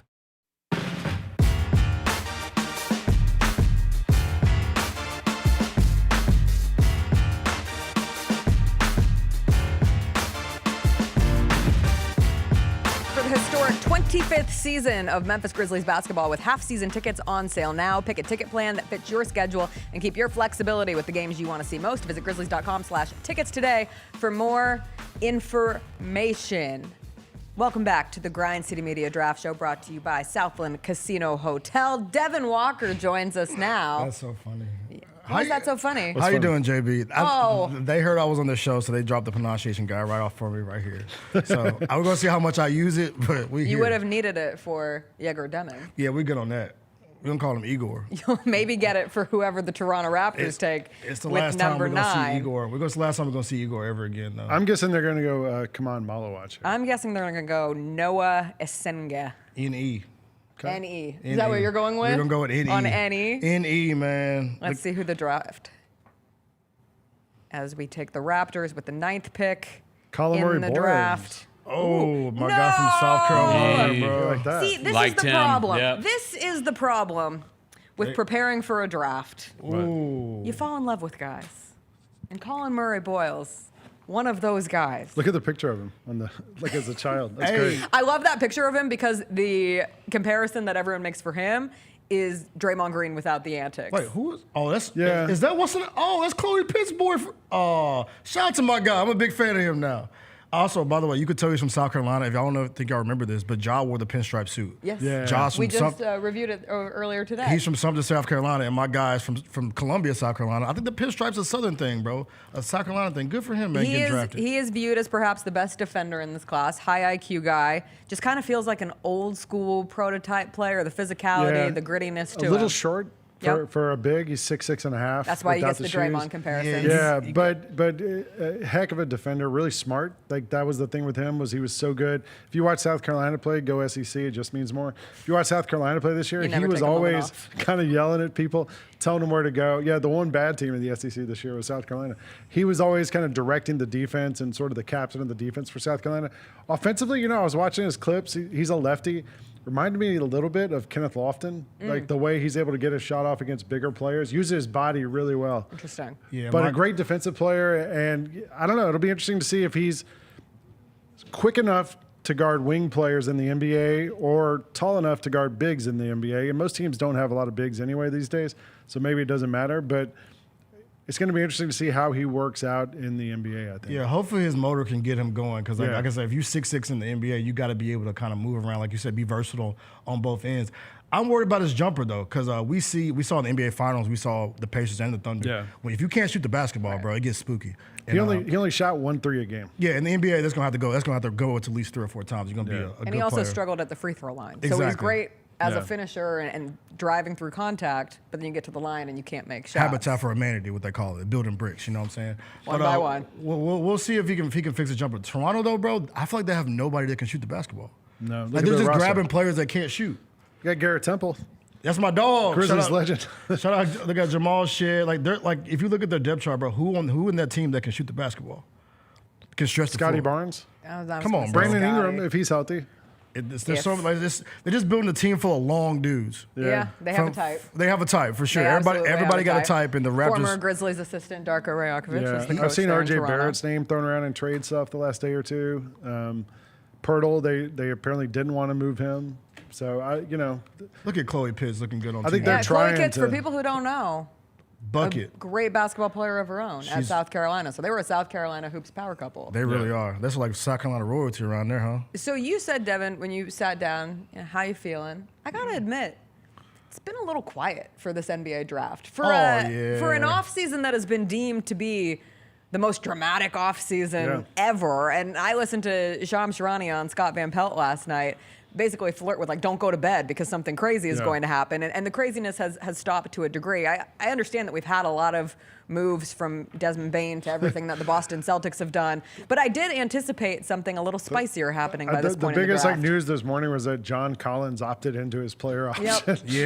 Okay, that's it. Cool. Like, didn't see that coming. Yeah, we had no moving and shaking. But you mentioned the pinstripe suit that Collin Murray-Boyles is wearing.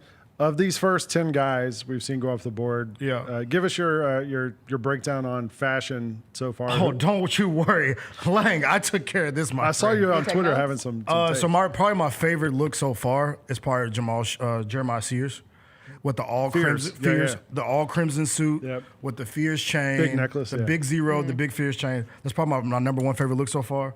My second favorite maybe, as I go through my notes, he hasn't gotten picked yet.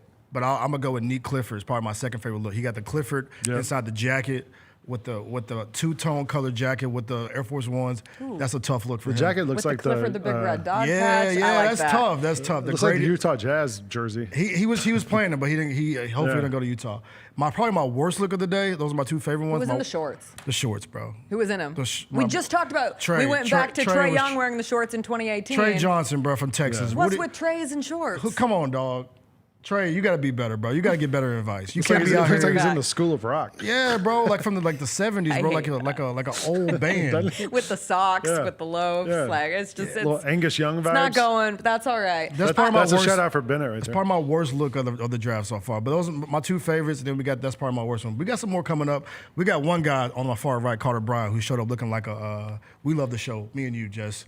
Love Island. Oh, Love He showed up Island. dressing like a Love Island model. So when he gets drafted, we'll address that. But for now, I got my top two and my worst outfits of the day. So Did you He's showing see- off the jacket there on the clip. Was it the Hornets earlier today who tweeted that they were sad that there wasn't any Love Island tonight, but that's okay because there's the draft? And then Yeah. the Spurs quote tweeted, I'm like, man, everybody gets in on Hey. the Love Island piece of Look, you got to get piece of that the pop culture universe. If you're not in it, jump in now. hashtag engagement, baby. You mentioned Nick Clifford. I love that suit, and I love the Clifford, the big red dog case. We Yeah. do know that is one of the players who worked out for the Grizzlies leading up to this draft. And when you look at Nick Clifford as someone who just really brings an all-situation impact to a team, defense, rebounding, playmaking, scoring, great finisher in transition, which feels like it could be a huge plus for the Grizzlies, and also an older guy. So when you look at a draft where you're inevitably getting younger because that's the nature of bringing in a rookie, but you have someone like a Nick Clifford who went back to Colorado State to be a super senior. He originally transferred from CU, kind of did the opposite thing that we're so used to seeing right now in college basketball, where most are going to a small school, using that to elevate their profile, and then will ultimately boost into one of the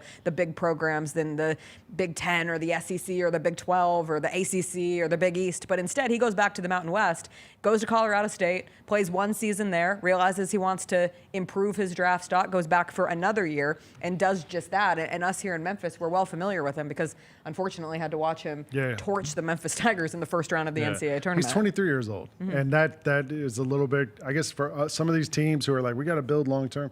I think he's a great fit for the Grizzlies at 16 if he's there, because he can score. And the other thing with Nick Clifford, and people don't talk about this as part of that Desmond Bane trade. Desmond Bane was averaging 6 rebounds a game last year, and you're losing Des. Zach Edey's out. Nick Clifford averaged almost 10 rebounds a game last year for Colorado State. He can go get the ball. He's good at helping you out on the boards, and I think that could be where he could help out with this Grizzlies team right away. And he can shoot, man. He can shoot. Create off the dribble. I think that's the beautiful, the most important thing about him. He can shoot the basketball. You lose a guy like Dez, you got to have somebody that can shoot the ball from outside. I like the super senior thing because I've always been anti with this new like kind of core we have is get a guy who's played a lot of basketball, even if it's on a college level. He's 23 years old. Trade. He's a vet. We got a trade. We've got, and There they you go, involve JB. all the teams right now because come the on, Phoenix Maluach is Suns are on here. picking. There we go. Did they take Maluach? No, Looks like Houston it. Houston had the had the pick, right? No, It's now the, they it's the traded Suns. it to They traded Phoenix it as to the Kevin Durant the trade. Suns as a part of the Kevin Durant trade. And we also have another trade involving the Suns. According to Shams Charania, the Charlotte Hornets are trading center Mark Williams to the Phoenix Suns for the number 29 pick tonight and a 2029 first-round pick. So Mark Williams joining a Suns team that added Jalen Green, Dylan Brooks in their trade of Kevin Durant to the Houston Rockets. Part of the whole thing with Durant was there was all this talk that the Rockets were trying to figure out a way to go get a center. They wanted a center. Haven't been able to find this long-term center. They really need a center. So they went out and got the guy the Lakers failed the physical on, Mark Williams from the Hornets. But he was actually pretty good after the trade got canceled, remember? I spent a lot of the season, and many others thought, how did he fail this trade? Yeah. He came back and had He came a very back and was productive great the season last for month and a half Charlotte. of the season. But he has had some like back issues, and I think that's the flag with him. So Phoenix is going after him. And then But Maluach. then why did they just draft Maluach? Well, that gives you two centers. There's your centers. You forget about the elephant in the room. Where the hell is DeAndre Ayton going? He is the elephant. Literally the elephant in the room. Where is he going? Yeah, it's a good Because question. you got Mark Williams, who's going to be your starting center. You got Maluach, who you just drafted. He's going to be the backup. Who you want to be that guy. And you have, respectfully. Demin, DeAndre Ayton's on Portland. Oh, my bad. It's okay. It's okay. That's 2 teams ago. My It's, bad. yeah, I'm tweaking. yeah. My It's bad. okay. My bad. Once upon a My time, bad. they don't I'm have to tweaking. deal with the I'm elephant in the room tweaking. because the elephant has the elephant's moved already gone. to the My Pacific bad. Northwest. My bad. I'll Look at Maluach. Okay, I do want to talk about Maluach here, guy's and we'll talk about the trade. crying, man. Maluach is my favorite story of the draft, truly. And when you look at this player, a towering rim protector, great mobility, runs the floor well, can switch onto wings. But when you think about the fact that he did not start playing basketball until he was 13 years old. He showed up at a Luolden camp. He was a refugee from South Sudan. He had played soccer originally. He was inspired by the movie about Giannis Antetokounmpo and his brothers, about seeking out a new opportunity of playing basketball in America, devotes his time to basketball, ends up at Duke, makes a name for himself there, and now has been drafted by the Phoenix Suns with the number 10 pick in the NBA draft. That's an incredible story for Khaman Maluach. I think everything you just said just came out in that when you saw him just hit the stage. Like that dude was in full tears, bro. Like the you whole don't see journey. That's the one of my journey. favorite things about the draft. Yeah. It means so much, right? Yeah, I mean, he's 7'1", but you can't teach size, right? No. The other thing is with him, but the scoring wasn't great, and you look at the NBA now, and all these guys are stretch fives. Everybody can shoot from the outside. Brevin was saying he doesn't care about that. Sometimes you want a big guy to be a big guy. Maluach is not a stretch, but he's a huge body, block shots, can score in the paint. And I think he's sort of that throwback. And Shams just tweeted something about now the Suns have Mark Williams and Khaman Maluach. There's your bigs. His offensive skill set could really use some work, right? Like Maluach isn't necessarily starting center ready now, and so that does give him an opportunity to have a more slow that's the question. role. Will he be ever starting center? Like, he's skinny. Right. He's 7'1", but he is skinny, and he's not a great scorer other than like right around the basket. So is he going to develop into that, or is he not? Right now, he can come off the bench unless, like, the thing with Mark Williams is he stay healthy. So this Suns team, I mean, you have size now, but how much can they be on the court? Let's get to Mike Wallace, who is at Barclays Center in Brooklyn tonight, where the draft is ongoing. Mike, we'll get your reaction to the first in-draft trade that we have seen with the Hornets sending Mark Williams to Phoenix. It happens at almost the exact same time as Phoenix taking Maluach with the 10th pick in this year's draft. What do you make of what the Suns are trying to do here? When you look at what the Suns are trying to do, it's one of those things where look at who they just hired as a head coach. He was an assistant in Cleveland. What did Cleveland play? Two bigs on the front line when you talk about, the two-headed center in Jared Allen and Evan Mobley.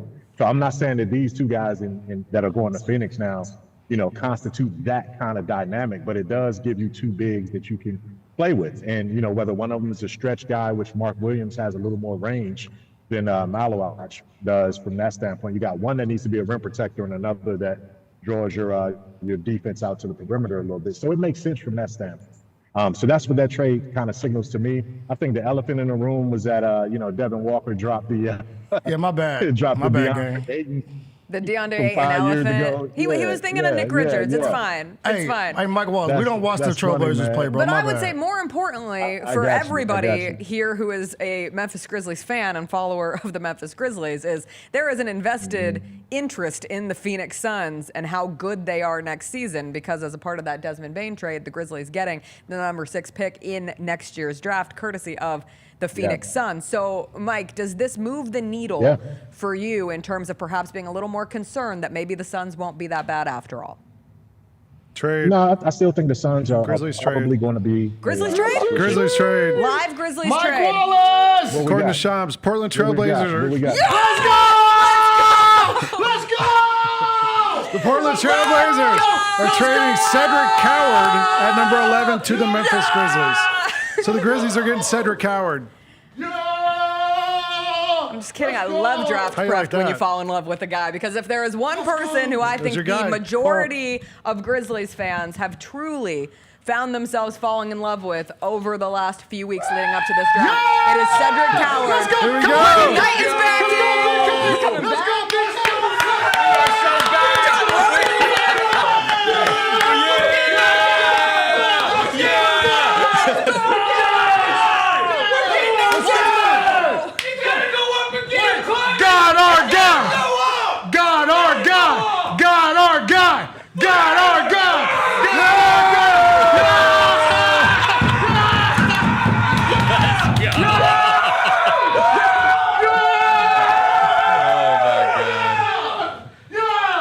Grizzlies got Cedric Coward. Let's go! Do you think Cedric Coward's going to be excited to see this reaction of how happy people were that he was just drafted by the Memphis Grizzlies?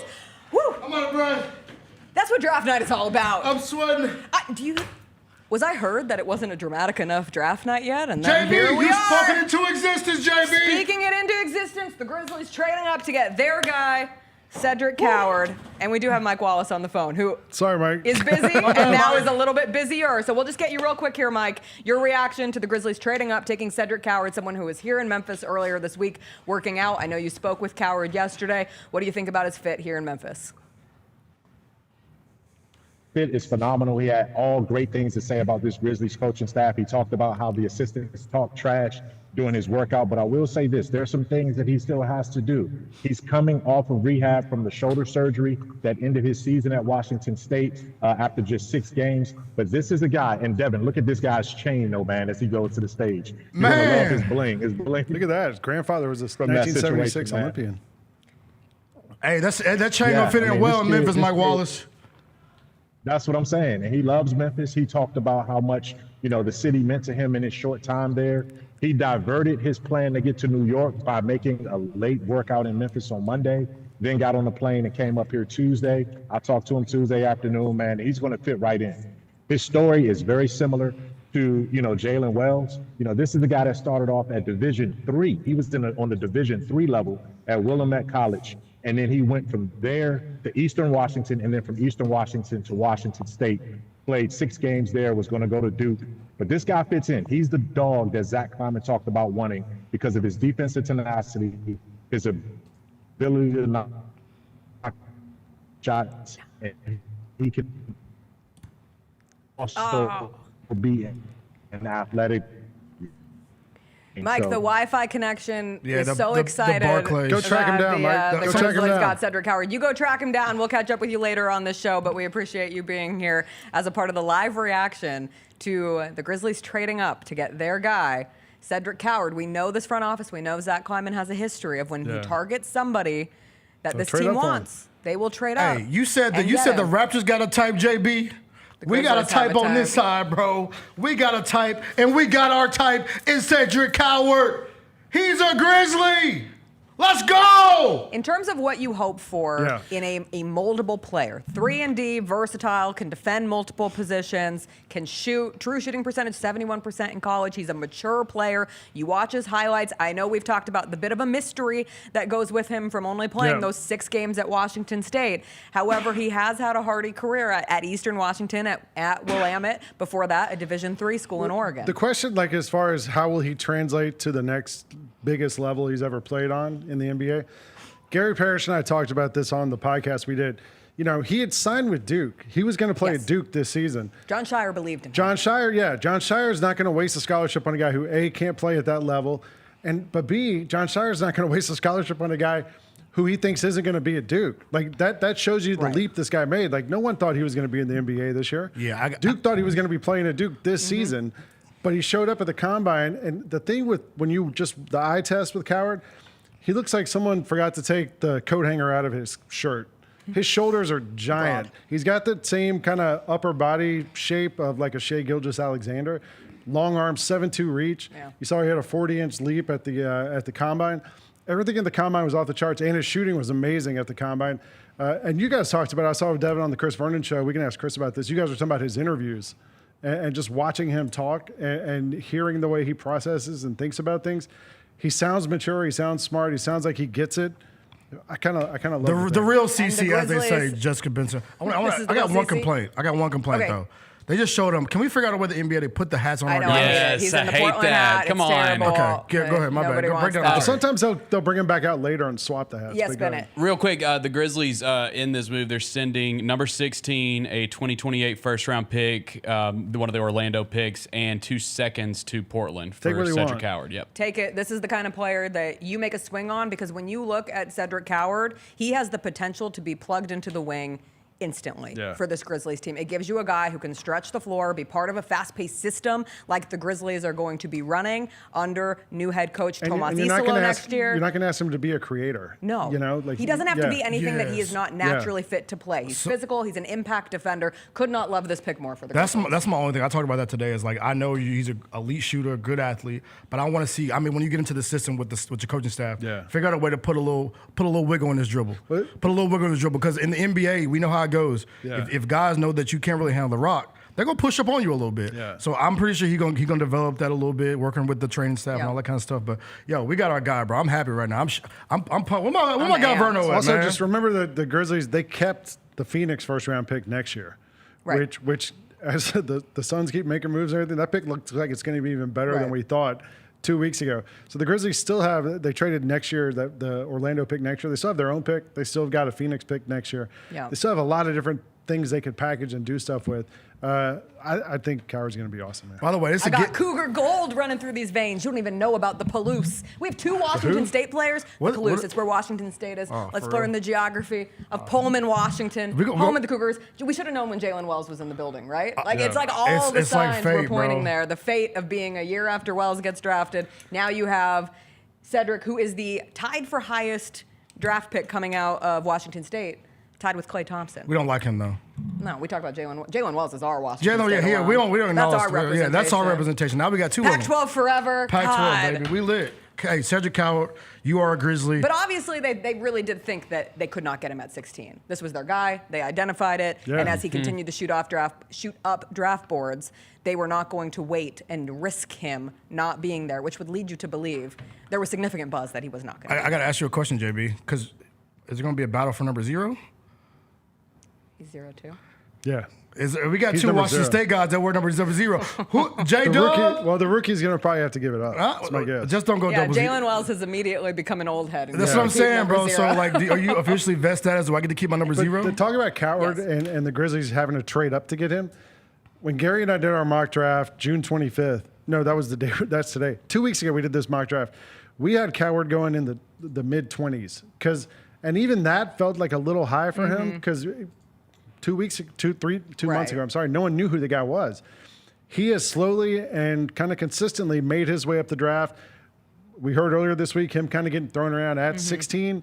Clearly, the Grizzlies were like, we're not going to wait any longer. We're going to go get this guy and give whatever it takes to get him, and they did just that. I am obsessed that we have a Willamette University to the 11th pick in the NBA draft story in Cedric Coward. That is pretty cool. Oh, we do have another trade. We have another by the way. trade. Yeah, the Atlanta Hawks are trading 13 to the Pelicans for number 23 and an unprotected 2026 first. Do we have the Bulls pick yet at 11? Who cares? Well, the Hawks are after that, so I was just curious if that was the pick that we were currently operating within. ESPN's in a commercial, so we don't get the feed at this time. Who did so the Grizzlies got him at 11. I got to update my big board here. So Hawks trading number 13 to the Pelicans. All right. So 11's the Grizzlies. What happens to the Blazers? Did they get 16th pick? Yes. Yeah. That was part of the They trade. get 16, so we swap Yeah. picks. 16, 2028 first, and 2 seconds. Yo, bro, my guy, man, I Right. cannot believe this actually happened. Usually the way this goes is when stuff gets mocked, we usually set our minds on like it's gonna happen, but it usually finds a ways not to happen. Yeah. For the Grizzlies to go up and trade and get their guy, bro, this is a sign of, you know what I'm saying, sign of good things to come. I'm excited right now. I'm shaking right now. Can we get Stephen I'm A? shaking, Can bro. we get Stephen A. a jersey that says Coward on the back? No. With See, Memphis on the that's back? one thing No, I'm like we confused. don't give about. gifts. Nah, bro, you Come- gotta earn your gifts. Change your mind, yeah. Earn the gift. Come to Memphis. Take a tour. He wants them to have a Coward it's jersey. fun. That is funny, Let's see who the actually. Bull. They took Noah. Oh, there you go. This is my Noah guy. Essengue. My guy that skipped out on his team. So this guy, it is. Yes. He's the second youngest player in the draft. He's like 2 days older than Cooper Flagg. But he's huge, 6'11". 18. Look, 6 months I'll shy watch his of anime 19. in his free All time. right, okay, bro. All right, bro. All right. He's 6'11". He's a great shooter also. Like, he has legit size and skill, but he didn't go to the combine because the team he was playing on in Germany made it to the championship. They're up 2-1 in the championship, and he left to come to the draft. Is that not a red tonight. flag for you?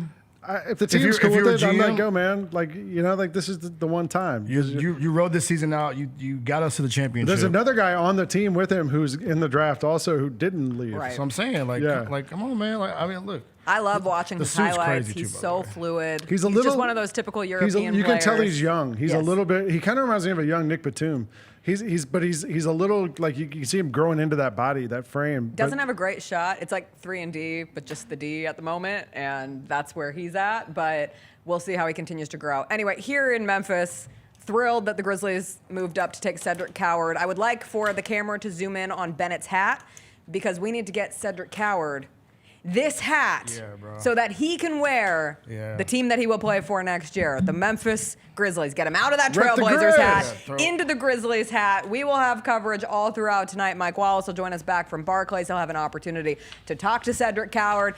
Chris Vernon brought this into the universe when a man from Target talked to him about Cedric Coward a couple weeks ago. He is going to be in here next along with Rob Fisher. Throughout the night, you're going to get John Roser. You're also going to hear from Gary Parrish, who is in New York for the draft as well. Pete Pranica is going to join the panel. Lang Whitaker is staying, our GCM draft analyst. I'm so excited. I'll be back. Jessica Benson Show tomorrow morning with CJ Hurt. We'll break down everything else that happens in the draft and with Cedric Coward. And excited to also hear from Zach Kleiman tonight to find out exactly how this process all went down. We'll be right back with more on the Grind City Media Draft Show, brought to you by Southland Casino Hotel.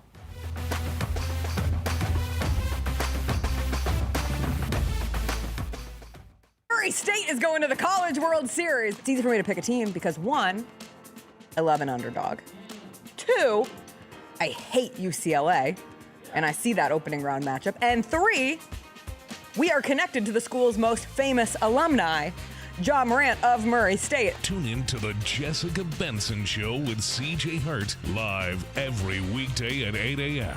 on YouTube at Grind City Media and the official Grind City Media app. You get to the main event, and you hear the crowd. There's some rumblings in the crowd. Here we go. They say, "We want truth." I love how John Cena said when they were chanting, "We want truth." You can't handle the truth. There you go. I loved it. He takes the knee off, boom. Takes the mask off, boom. And it's our freaking truth.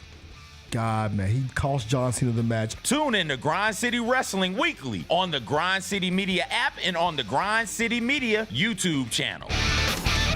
The Grizzlies, grannies, and grandpas have the right moves and are currently looking for new members to join their team for the upcoming season. These soulful seniors are a fan favorite group throughout Grizz Nation. You do not have to be a grandparent, but you must be at least 50 years old with personality, rhythm, and passion for performing. If that sounds like you, then we want to see you on Sunday, June 29th. Visit grizzlies.com/auditions for more information. Shinedown. Dance Kid Dance Tour. Live in Memphis. FedEx Forum, Saturday, August 30th. With special guests, Bush and Morgan Wade. Get tickets now at livenation.com. Shinedown, live in concert. For more, visit shinedown.com. The Tigers are going to play in November in the Bahamas, the Baha Mar tournament, and the other teams expected to be there. Purdue, Wake Forest, and possibly Texas Tech. So Texas Tech's going to be good. Purdue's going to be good. If you don't have a roster that puts you in that same conversation, it could be a tough trip to the Bahamas. Yep. The Gary Parrish Show, live on weekdays at 10 a.m. on YouTube at Grind City Media and the official Grind City Media app.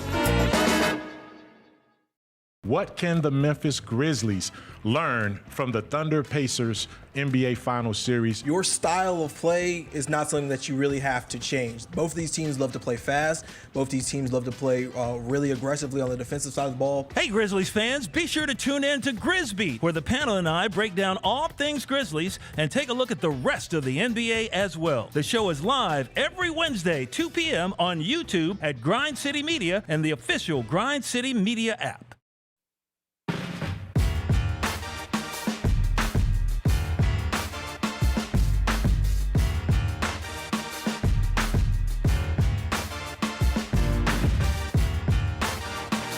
Welcome back, everyone, to the Grind City Media Draft Show presented by Southland Casino. I'm Rob Fisher, in for Jessica, who took the first hour and a half of this first night of the NBA Draft. And I'll anchor here in the second half of the night. And we got a lot of special guests to bring you here in the last hour and a half as well.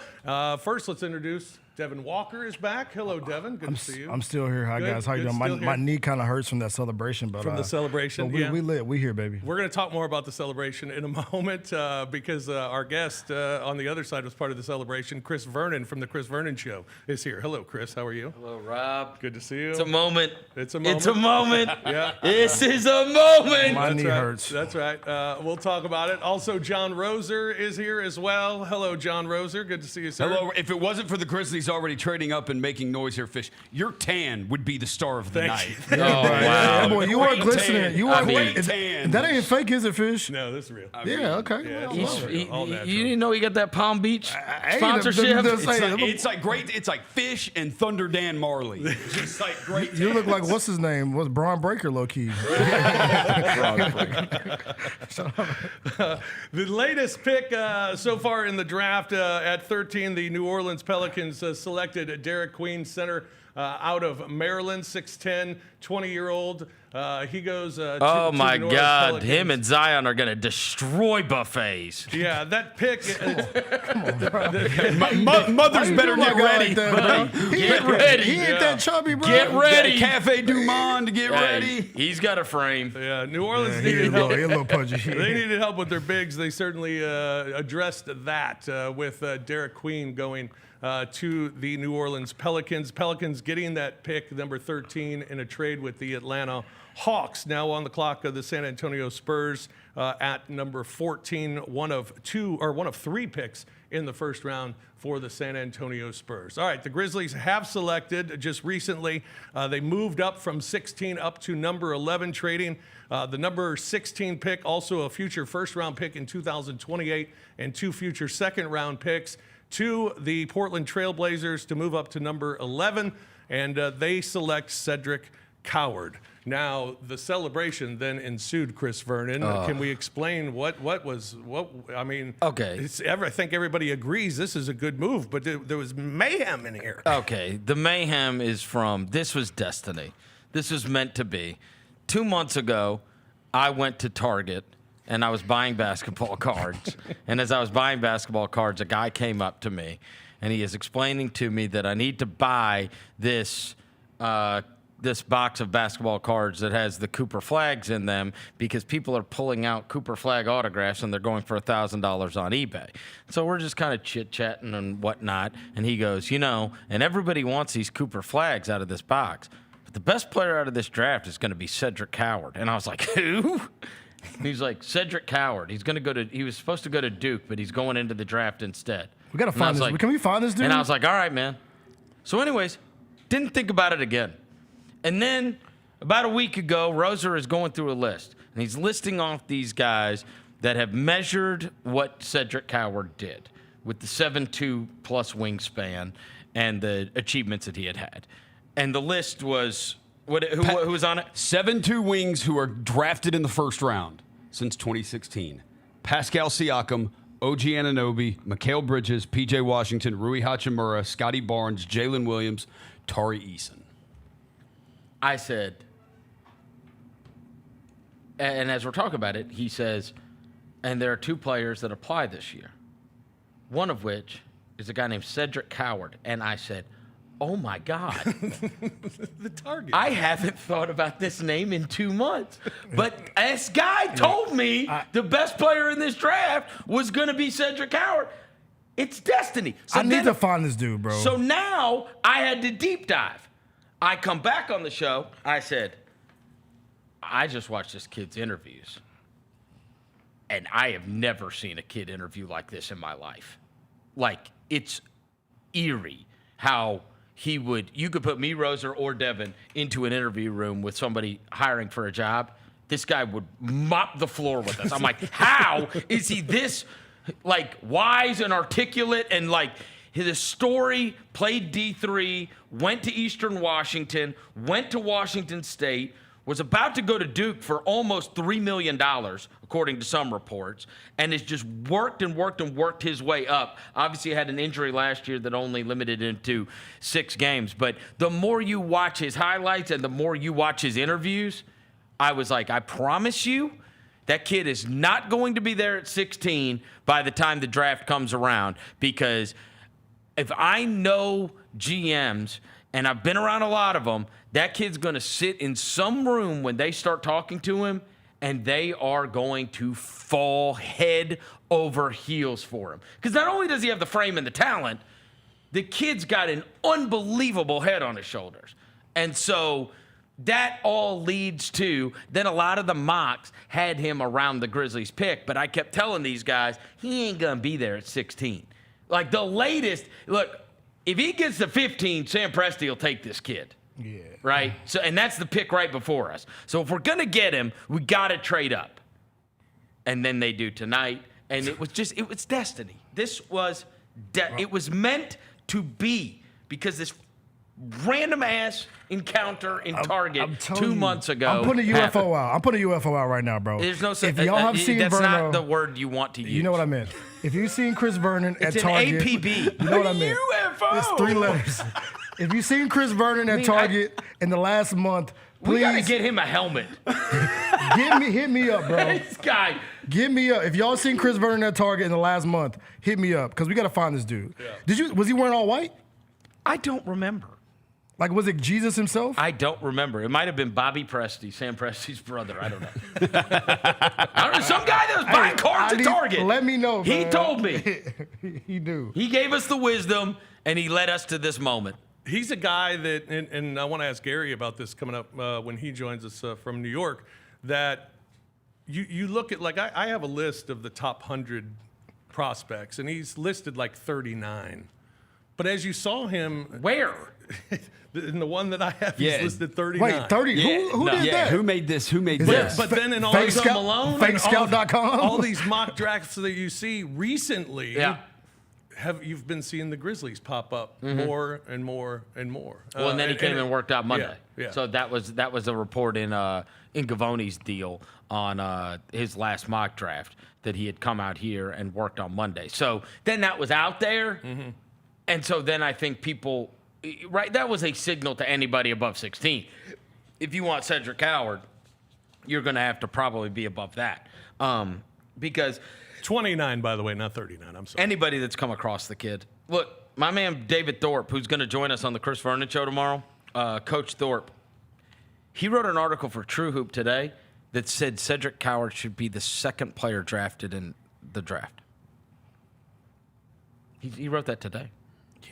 He said Cedric Coward should be the number 2 pick in the draft. I saw your friend Kevin O'Connor tweeted out that he thinks the Grizzlies may have the steal of the draft. He texted me after I posted the video about watching the Cedric Coward interviews, and I could probably go back. I mean, this is it was probably last week that Kev sent it to me, and he commented, I think, on the video that it was one of the best interviews he's ever done with a draft prospect ever. Everybody that has come across the kid has blown away. Blown away. And think about the story. And now we have 2 years in a row, right? We just got a kid that went to Sonoma State and then Washington State, and now this. And now we have this kid who was at a Division III school, then to Eastern Washington, then to Washington State. And John Shire was bringing him in to be the star at Duke this upcoming year, but he was too good. Right. Everybody kept telling him, you're going to go high in the NBA draft.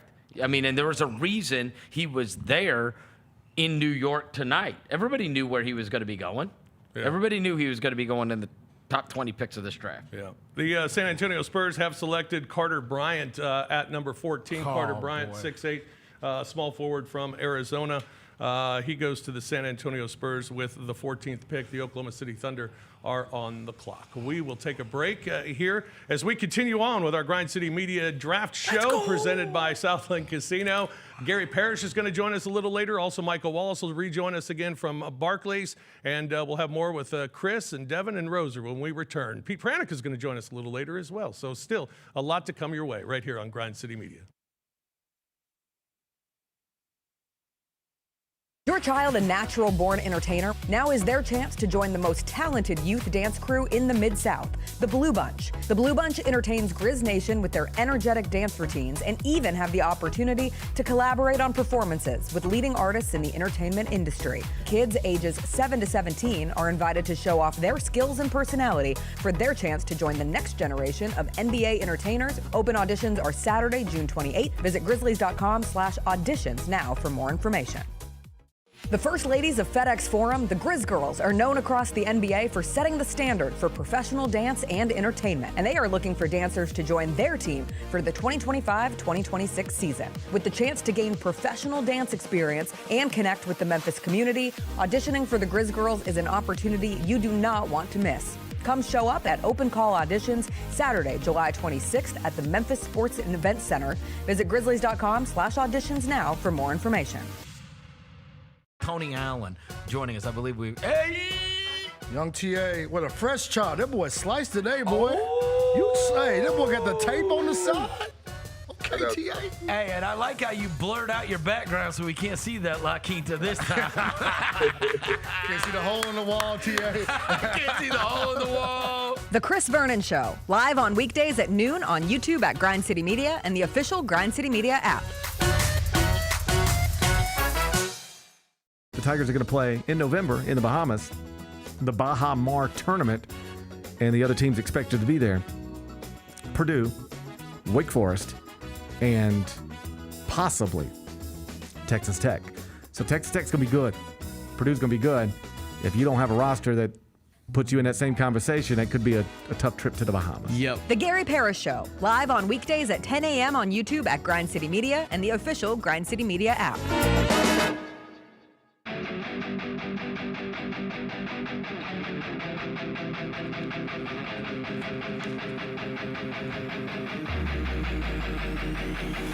Welcome back to the Grind City Media Draft Show, presented by Southland Casino. I'm Rob Fisher. The Grizzlies moving up, making a move in the draft tonight, moving up from number 16 to number 11 and drafting the man that they wanted, Cedric Coward, picked at number 11. Grizzlies gave up the number 16 pick, a future first-round pick in 2028, and 2 future second-round picks as well to get Cedric Coward. Now, the team on the clock right now is the Oklahoma City Thunder, your NBA champions.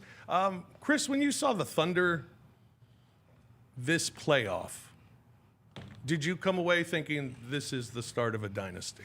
I think that they are as set up as anyone can be set up, but I think you also understand that we just watched the Celtics blow it up over the course of the last 2 nights. They were set up, too, certainly to be able to at least have a 2 or 3 year run.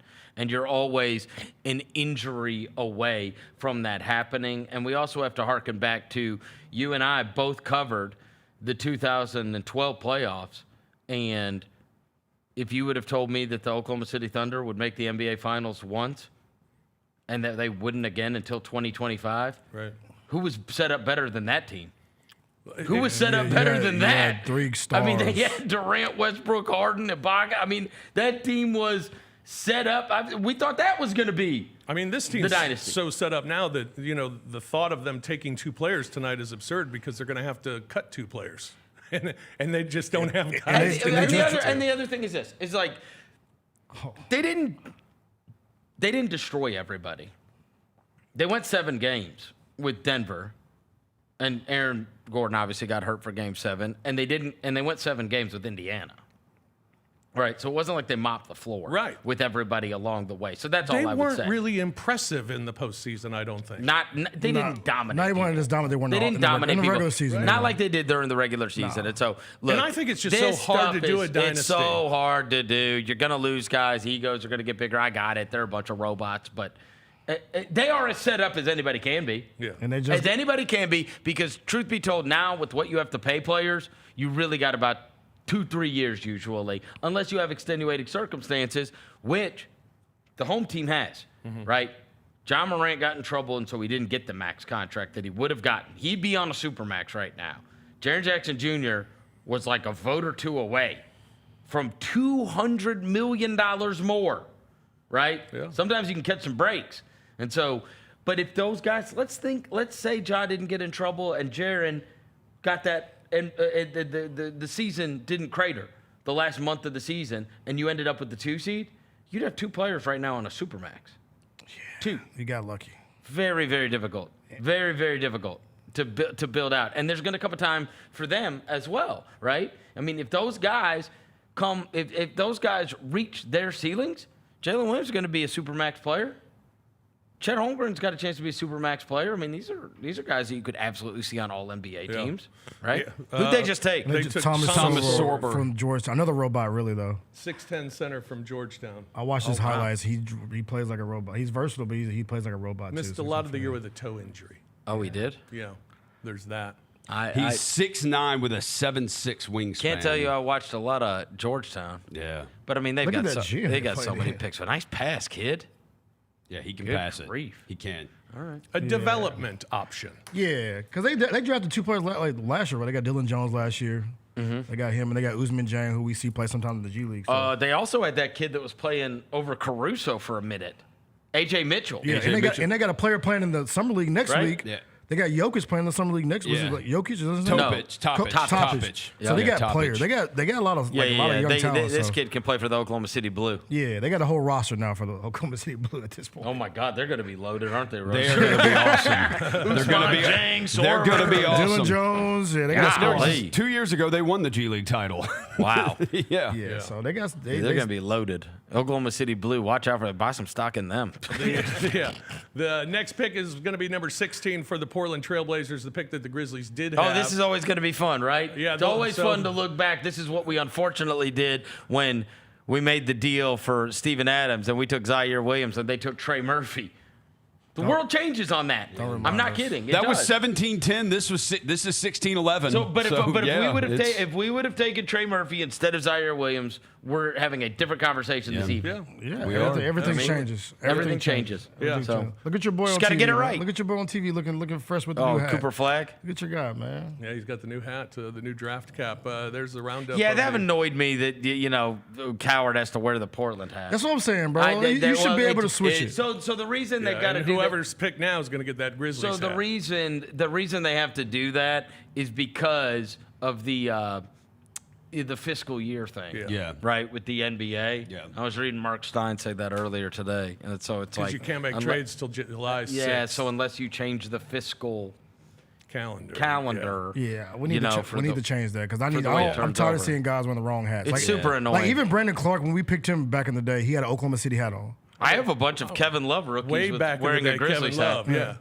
Huh? Yeah, Kevin Love. I was going to bring that one And up. I have way back OJ in the Mayo's day. wearing a Minnesota one. Yeah, we got to figure that out, bro. Y'all figure out everything else. Figure that out too. At least they stopped making the rookie cards like those. Yeah, they they used did. to make the rookie cards like those. Right. So then you would get the card, and it'd be like, what? Yeah. Kevin Love doesn't play for the Grizzlies. No. Portland on the clock. Portland making a move to acquire Drew Holiday and trading Anthony Simons to the Boston Celtics. We now can figure out why the Boston Celtics would make a move like this because they're shedding a lot of money after dealing Porzingis as well.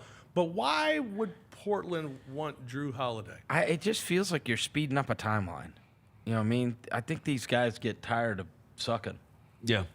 I'm serious. Yeah, especially compared to like Chauncey I do. Billups. I Chauncey think Billups they was the get tired. champ. I think they get tired. I think they want to push it along. I think people try to speed up their timelines. Everybody does. I think it's a Chauncey Billups thing too. I think Chauncey. I'm tired of just drafting and developing. Let's get some guys in that can win. Yep. Help Scoot Henderson. Yeah, help Scoot Henderson out. But it doesn't make sense on the surface. Even though he's got $100 million over the next 3 years. This is not a team that is. Look, I will say this. The last two teams that have traded for Drew Holiday won the title. I think the streak probably ends. This year it is. What if the Blazers win the title? I'm going to throw this pin at you. What are the odds for the Blazers to win the title? I'm not going to put If the Blazers win a championship, I will streak down Bill Street. I'm not putting I'm not putting any smut on their name because they boned us last year. They did, bro. Oh my God. They did. But you see the report that Drew Holiday he's pissed about going there. So I'm sure he is. Like he didn't want to go from Boston. I'll tell you this. But honestly, of the opponent games last year, you remember this. Jalen Green's right there at the very top. Mm-hmm. Like Jalen Green destroyed us in that game here. Yes. Denny. Avdia might be. He's certainly in the top 5 of games I remember last year where somebody on the other team was just like a force of nature. Your boy was chapping his feet the whole game. Boy, Dennis Schroeder early in the year. Drake LaRavia was getting that smoke from Dendy Avdia, boy. What's my guy from Cleveland? Which one? Sam Merrill? No. Who lit us up? What's the other dude's name? What's the other short dude? Oh, Ty Jerome. Oh, my God. Heater. Denny Avdia, too. An amazing contract for Portland. He goes 14.3, 13.1, 11.8. So that's my question, too. I know we celebrate the Cedric Coward thing, and I know he can possibly insert him play now. Do you think we need another 3 to go along? Because you got Jalen Wells, you got Cedric Coward. You need another, dude that's played in the NBA, right? I think Coward could play 2 as well. He can play a little 2. No, I think he will play 2. But I'm saying, if we need a 3-man, a man to play the 3. Kentavious Caldwell-Pope. So you play Cedric Coward the 2, and then you play. I want a vet to play that have that other wing spot. I think. Kentavious Caldwell-Pope is playing, bro. Yeah, he's on the team. He's starting. Yes. I want a vet next to him, though. Yeah. I want another vet next to him. I know Cedric Coward, but I want him to be able to. I don't want him to day one and throw him in the starting lineup and expect stuff from him. No. I want another vet that can play next to the KCPs of the world because we still don't have a center either. So. Well, Jalen Wells. I think they will. I think there's still. I think there's still moves to be made. There's still moves to be made. They haven't gotten into free agency. Free agency. There's something. There's about 50 more days, and then you can kind of combine a couple of the guys you just like. If you wanted to combine Cole Anthony, Kentavious Caldwell-Pope with other stuff, you got about 50 What's days, and then you can actually do that. Yeah, the Santi Aldama sign and trade. There are options. There's going to be some options. Like I said, I like this. I love this. I bet there's another vet that's added. I'm gonna tell you. This is my guess. There'll be at least 2 more. I threw you guys the name Kevon Looney. Okay. As that's a center. as a possibility, just to get us by. Yeah, that's a big. Right, if that could happen. And then I bet you get. I think you're probably right. That there's a yes. Yeah, we need a win. Yeah, remember? Look, we went after Finney-Smith. We did go after Finney-Smith. Yeah. Wait, they picked the dude that's in the stands. Who is that? Look at my guy clapping at the bottom. What's the slow count? They picked. Portland has selected China's Yang Hansen. They picked the dude from the stands. I don't even know if he's on the even on the sheet. Who is this? He's on the sheet. He's not on the sheet. Don't put our logo next to this. Yang Hansen. He is on the pronunciation guide. But no, he's in the stands, bro. He's gonna have on a Grizzly hat too. In a way. You know what, Chris? I hope they do make the rookie card like this. I need the young Hansen Grizzly with him wearing the Grizzlies hat. Bro, he's got the largest hands. Dang. Well, that's a cool story. Bro. Hold on. Let me go to the ESPN mock That suit is tough too, my guy. I have my list of the top 50, and here he is. Where is he at? He's 35. 35? Right. Yeah, he's 19 years old. Oh, you got to put the hat on, my guy. Come on. He's how old? 19. 19. Oh, he's nervous, bro. Look at him. Yeah. Welcome to the Grizzlies. Welcome to the Grizzlies. Welcome to Memphis, my guy. Not really. He's going to go to Portland in exchange for Cedric Coward. All right, let's take a break. I am so confused. They said, they're calling him the Chinese Jokic in the chat. Oh, yeah? Chinese Jokic? Yeah, that's what the streets are saying. Yang is a towering presence with his size, including a 9'3" standing reach. Feel for the game. Ooh. The 9'3" standing reach is wild. Look at that. Oh, he's got skill. Did we just miss on Chinese Jokic? Did they just draft Yao Ming? The next Yao Yao Ming? Ming? Regret trading? Look at this. Oh, my God. Get to it. Give me that. Oh, come on. He's playing against a bunch of 5'11 Let's guys. go. All right. Yeah. Enough. Yang and Hansen. All right, let's He's take a playing break. against Cooper Flagg's AAU team minus Cooper Flag. Oh, here we go. We're showing the highlights here. There you go. All right, Yang Hansen going to the Grizzlies, but traded to Portland. We will take a break. It is the Grind City Media Draft Show presented by Southland Casino. We'll come back. We got much more, including Gary Parrish going to join us. Pete Pranica is going to join us. Also, Michael Wallace is going to join us. Chris, are you done? I'm out. Well, we appreciate you coming. Thanks, man. No, I appreciate and you. congratulations on the pick. Oh, what a moment in Oh, time. yeah, I'm gonna do my shirt off tomorrow. Thanks, Shirt Fish. on. Thanks, Fish. Devin. Your tan looks amazing. Thanks. I'm about I to walk appreciate home. It really does. All right, we'll take a break. We will come back and we will wrap things up. Or not wrap things up. We still got, man, we got 14 picks left to go. All right, Pete, there you go. We'll take a break, come back. More of the Grind City Media Draft Show presented by Southland Casino here on Grind City Media. Time for our Pick Six, Mike. 6 classics that we're most looking forward to in the 2025 football season. Las Vegas, obviously, that's the Grambling State University, Jackson State University clash. They're taking 2 iconic HBCU brands going to an NFL stadium in Las Vegas. Get all of your HBCU sports and culture news by tuning in to HBCU Huddle with CJ Hurt and Mike Wallace. New episodes drop every Thursday on grindcitymedia.com, YouTube, and Spotify. Have you always dreamed of entertaining on the biggest stage in Memphis? The Claw Crew is looking for members to join their team for the 2025-2026 season. Claw Crew members are hardworking, high-energy entertainers who assist Grizzlies home games by hyping up the crowd and much more. Not only do they support the Grizzlies on home games, but also promote in Memphis and across the Mid-South. Open auditions are Saturday, August 9th at FedEx Forum. Visit grizzlies.com/auditions for more information and to register today. You've seen the Grizz line jamming on the court and rocking out on Beale Street, and this is your chance to join the best drum line in the NBA. Grizz line entertains Grizz Nation at home games and events in the Mid-South through their impressive techniques and energetic shows. If you have experience in drumming and marching and love entertaining, Grizz line is the perfect opportunity for you to combine percussion and performance. Open auditions are Saturday, August 9th at FedEx Forum. Sign up today by visiting grizzlies.com/auditions. Tony Allen joining us. I believe we. Hey! Young TA, what a fresh chop. That boy sliced today, boy. You say, that boy got the tape on the side? Okay, TA. Hey, and I like how you blurred out your background so we can't see that La Quinta this time. Can't see the hole in the wall, TA. Can't see the hole in the wall. The Chris Vernon Show, live on weekdays at noon on YouTube at Grind City Media and the official Grind City Media app.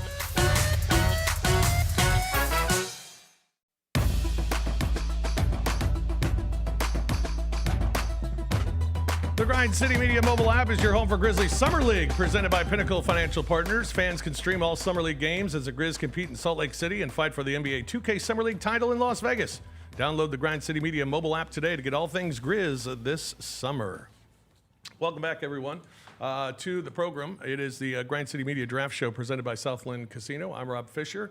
We got a new host of characters in here. John Roser is still here. It's the odds. It's the odds couple plus Pete Pranica. That's right. That's right. That's right.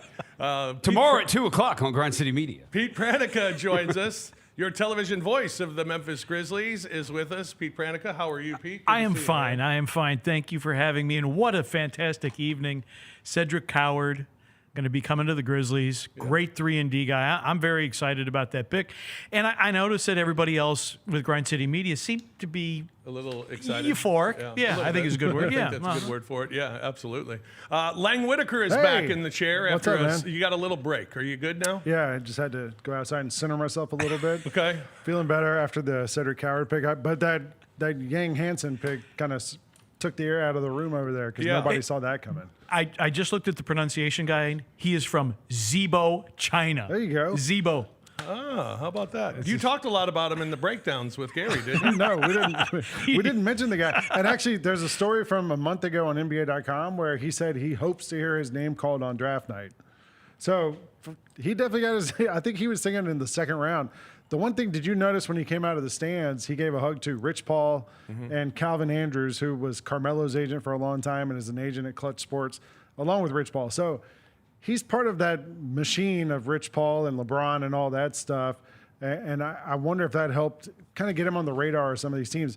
You watch those highlights, man. He's 19 years old. He's 7'2". He can run, can dunk. Looks like he actually is kind of athletic at that size. And Portland picked Donovan Clingan last year. Yeah. So now you've got another big guy. I'm not really sure what Portland is doing, but that's not our concern. There's is it? some of these teams that just draft big, like New Orleans trading up for Derik Queen when they got Yves Missy, who had a promising rookie season. But him coming out of the crowd, and he's wearing the Grizzlies hat, even though he's not going to play for the Grizzlies. The last Grizzlies draft pick I remember that came out of the crowd, Grievous Vasquez did it at the end of the first round all those years ago. Grievous was just sitting in the crowd, and they called his name at the end of the first round, and he came up there and got his hat. That's right.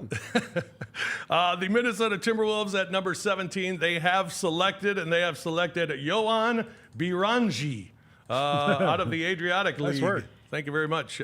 So he goes number 17 to Minnesota, projected to go around this area. In fact, had some ties to Minnesota, some links to Minnesota. So no surprise links. here. Yeah. Yeah, he's a big dude, and he's very young. He's the same measurables at this age as Jaren and Miles Turner. And so people project, he grew 1.5 inches in the last year. So and he's already now, I think, 6'11", really good defender. And I think the offensive game is kind of what you hope comes along, but you can see on these highlights, like already able to block shots, rebound, get up and down the floor. He's young. He's going to get better and more quick. And I guess on this Minnesota team, they are kind of stuck money-wise, and they're going to have to figure some things out in the next couple of years. So maybe he's a guy. They had the kid from Iowa, or Luka Garza. Yeah, as like the backup center the last couple of years. Maybe he's behind him, or in the G League is able to. There's if you think maybe they lose Naz Reid this summer, or Nickeil Alexander-Walker, some roster spots come open. Yeah, I mean, they may have to shed some salary. I mean, you look at, Naz Reid had been the primary backup, and Garza really didn't see the floor. But Naz Reid, to me, he's more of a stretch 4-5. He's not really a traditional back-to-the-basket player, which this kid could be for them. And Gobert's getting a little bit long in years, and so they're probably looking for someone that's kind of a succession plan for them. I'm kind of surprised Jakucionis hasn't gone yet. The kid from Illinois, the point guard. I saw a lot of drafts at him, like 9th, 10th. A lot of teams had a lot of value with him. I'm getting tweets. The Phoenix Suns. No, never mind. But they. I don't know. I'm kind of interested in what is Phoenix doing now. Well, they said they needed There's a center. a number of things happening with Phoenix. Said that, hey, here's what you got to care about with Phoenix, Roser. We have their first-round pick next year. We do. We have Phoenix's So we want first-round Phoenix pick. to do exactly what they're doing right now. Yeah, trading just their best go players crazy. away. Go crazy, Phoenix. Trying to reboot, go and draft an 18 centers. They pretty much drafted an 18-year-old who's a project. That's good. That's going to take a while there.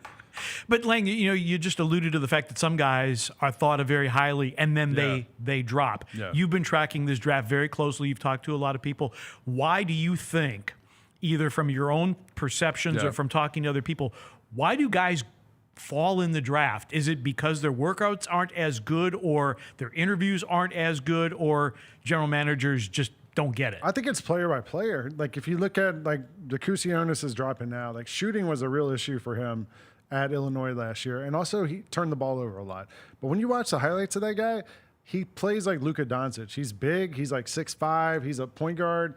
He can use his body to shield defenders. Pretty good in pick and roll in those kind of situations. Not a great shooter though. So for him, that might be why he drops. I'm trying to think of like who else has dropped to the point of like Asa Newell's still around now, but like this is kind of where we had him going.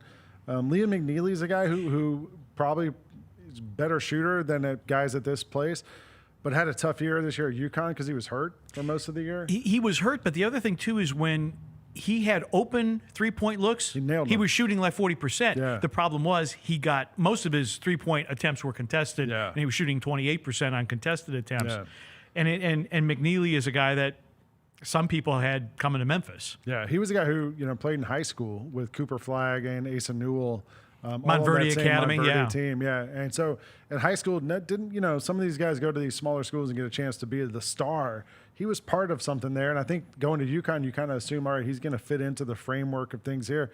But I think with him being hurt most of the year, you never really got to see him at full strength. He was a guy Gary Parrish was like super high on going into this draft, and kind of thinking like maybe at the NBA you see the best version of him.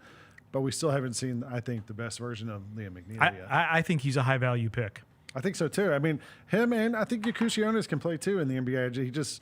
It'll be interesting if Washington, like they're a team that needs a point guard. You know, some of these teams right now. I got both of those guys under Washington as possibilities. Really? Yeah. I mean, Fears is the only point guard who's gone, right? And Demin.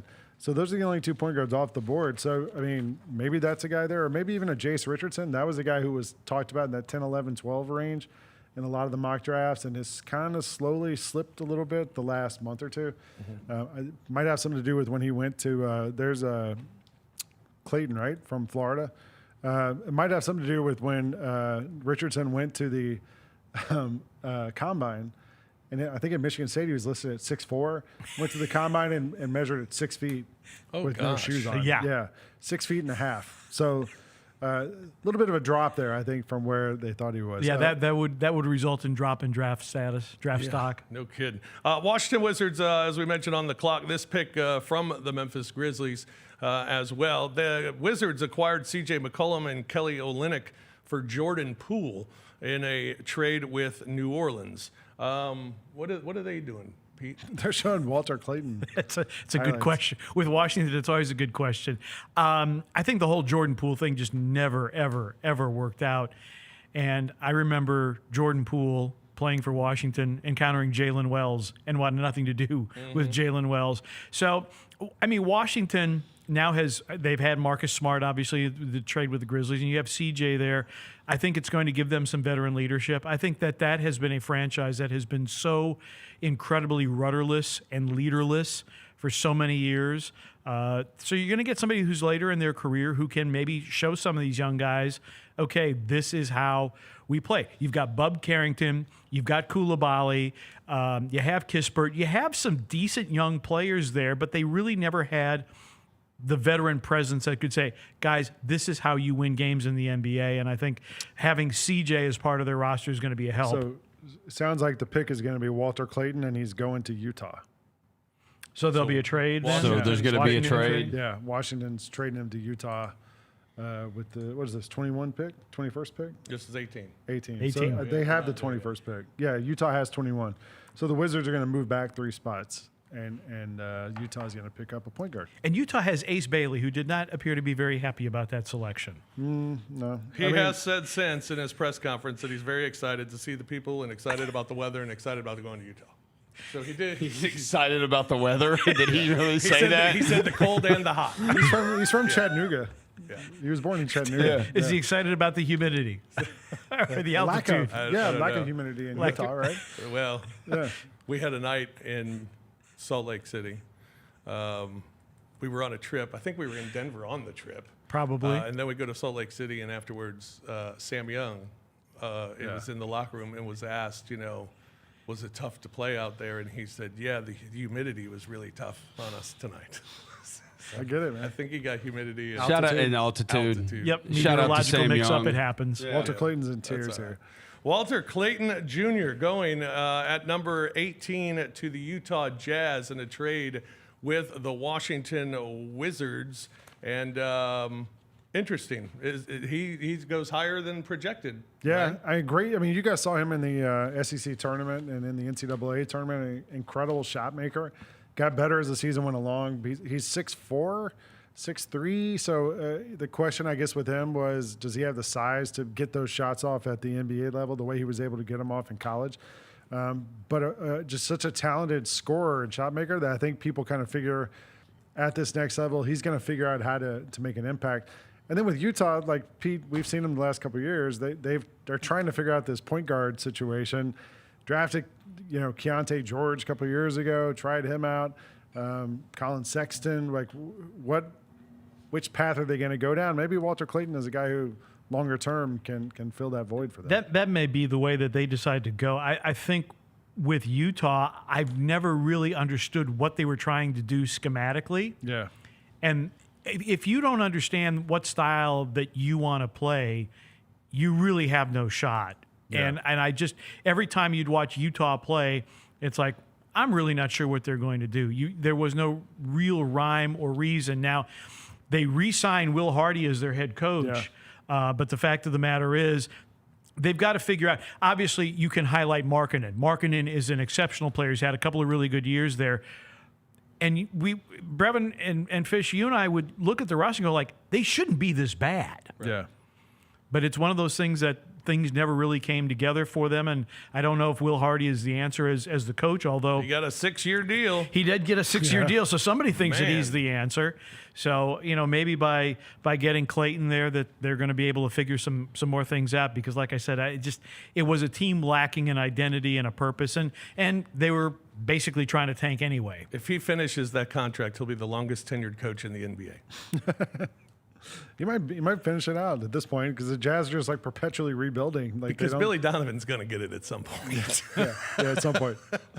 And Spo's not going to be around forever. So Clayton averaged 18 points a game last year at Florida, which is like real in the Yeah. SEC. Yeah. That's like top 5 in the SEC because I think Trey Johnson was like 19 or 20 at Texas, and he shot 39% on threes, like a good 3-point shooter, 90% from the free throw line. Like he can fill it up. He was great in the tournament. Absolutely. But I just wonder if like Utah, like we were talking about it in the first segment, like you got to have your alpha dog and then you got to have your guys around them. And like Utah still to me doesn't have that guy. Like who's No, because Markkanen's not that. No. You're right. Markkanen is an amazing offensive player, but there isn't. If you look at the rosters, like okay, who's the leader? Zero clue. Yeah. And Will Hardy, I mean, coming up through the San Antonio coaching tree, there's obviously something there that they like with him. You can talk about establishing culture, but if you don't have veteran leadership and a veteran who is playing and contributing, it's really, really hard. And that's part of the reason why, as much as I hated to see Desmond Bane go away, I think having Kentavious Caldwell-Pope is a very real benefit to the Grizzlies. This is a guy with championship experience, one of only, 3 guys in the 2020s to have won 2 championships. Yeah. So I think that the veteran leadership is something that Utah has sorely been lacking. Who are the other guys? I'm guessing Caruso. He's one too. I don't know who the other one would be, though. That's a good trivia question. We got to look it up. Do you know? That's won 2 titles in the 2020s. Caruso, Kentavious Caldwell-Pope. Is it Drew Holiday? It probably is Drew Holiday. Drew Holiday. Drew Holiday, Right. Bucks and Celtics. Yeah, Bucks and Celtics, yeah. So they're the 3.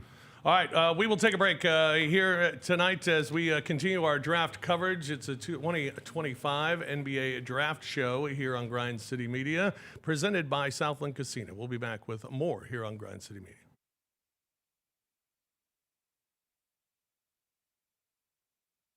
There are futures for Aaron Judge possibly hitting 400.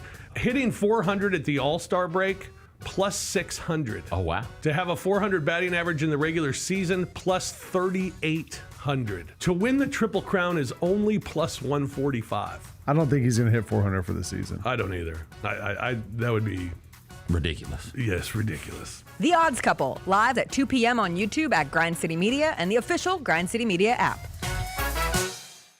It's time for our Pick 6, Mike. 6 classics that we're most looking forward to in the 2025 football season. Las Vegas, obviously, that's the Grambling State University, Jackson State University clash. They're taking 2 iconic HBCU brands going to an NFL stadium in Las Vegas. Get all of your HBCU sports and culture news by tuning in to HBCU Huddle with CJ Hurt and Mike Wallace. New episodes drop every Thursday on grindcitymedia.com, YouTube, and Spotify. Are you ready? Creed. By overwhelming demand, the Summer of '99 tour returns. July 27th, FedEx Forum. With very special guest, Daughtry. And Mammoth. Tickets on sale now at livenation.com. Don't miss Creed with Daughtry and Mammoth. The Summer of '99 tour. 1, 2, 3.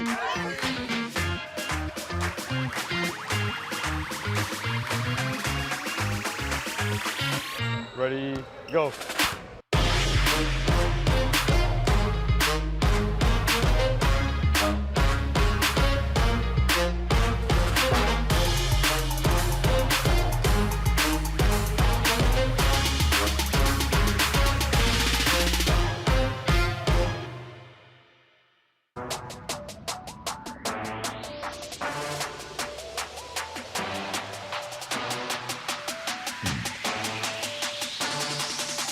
Welcome back to the Grind City Media Draft Show presented by Southland Casino. Rob Fisher, Pete Pranica, Lang Whitaker, John Roser, all here with you talking about tonight's NBA draft. The Brooklyn Nets have just selected at number 19 one of their 5 first-round picks tonight for the Brooklyn Nets, and they have selected Nolan Traoré, point guard from France, 6'5", 19 years old, 43% of his threes in the final 10 games. Showed his impressive ball handling, playmaking, creativity, but struggles with turnovers, as a lot of young players average. do. What do you know about him?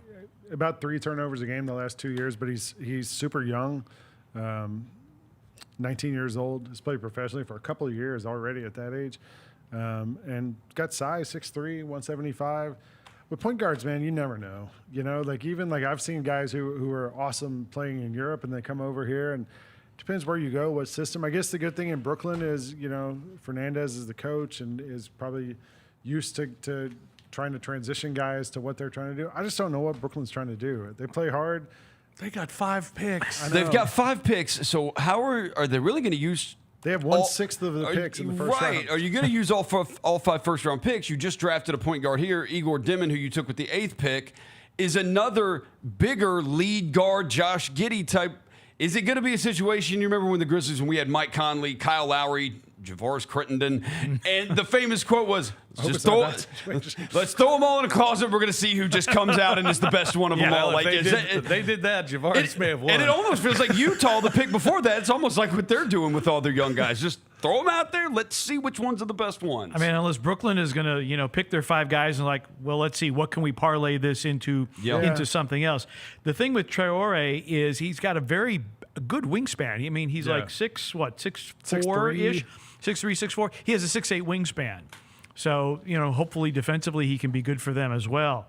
But we'll see. Brooklyn is kind of, again, it's kind of a mystery team. Really, what are you guys trying to do outside of stockpile draft picks? Clearly, it's worked for Oklahoma City. He averaged 12 points a game this season in France. Yeah. So who knows? Number 20 team on the board right now is the Miami Heat. This is their only pick.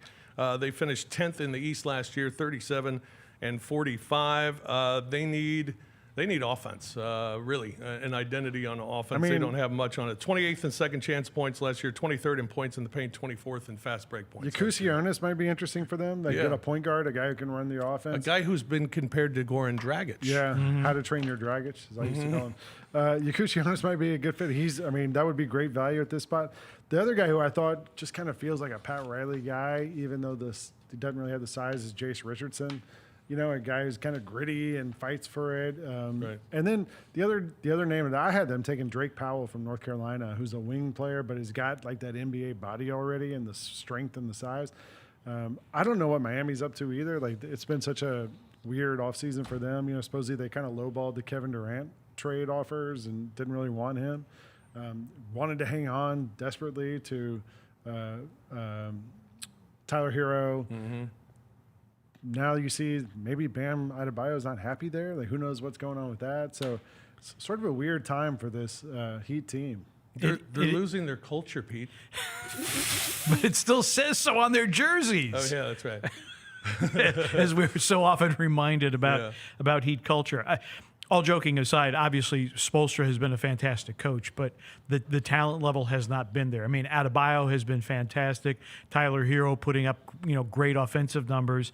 You wonder if a guy like McNeely gives them a little bit more shooting as well. That doesn't give them necessarily the backcourt that a Richardson might give them, but. Again, this is a team in transition, and now when you look at all the injuries, specifically the Achilles injuries in the Eastern Conference, what does this do for other teams in the East, i.e. Miami?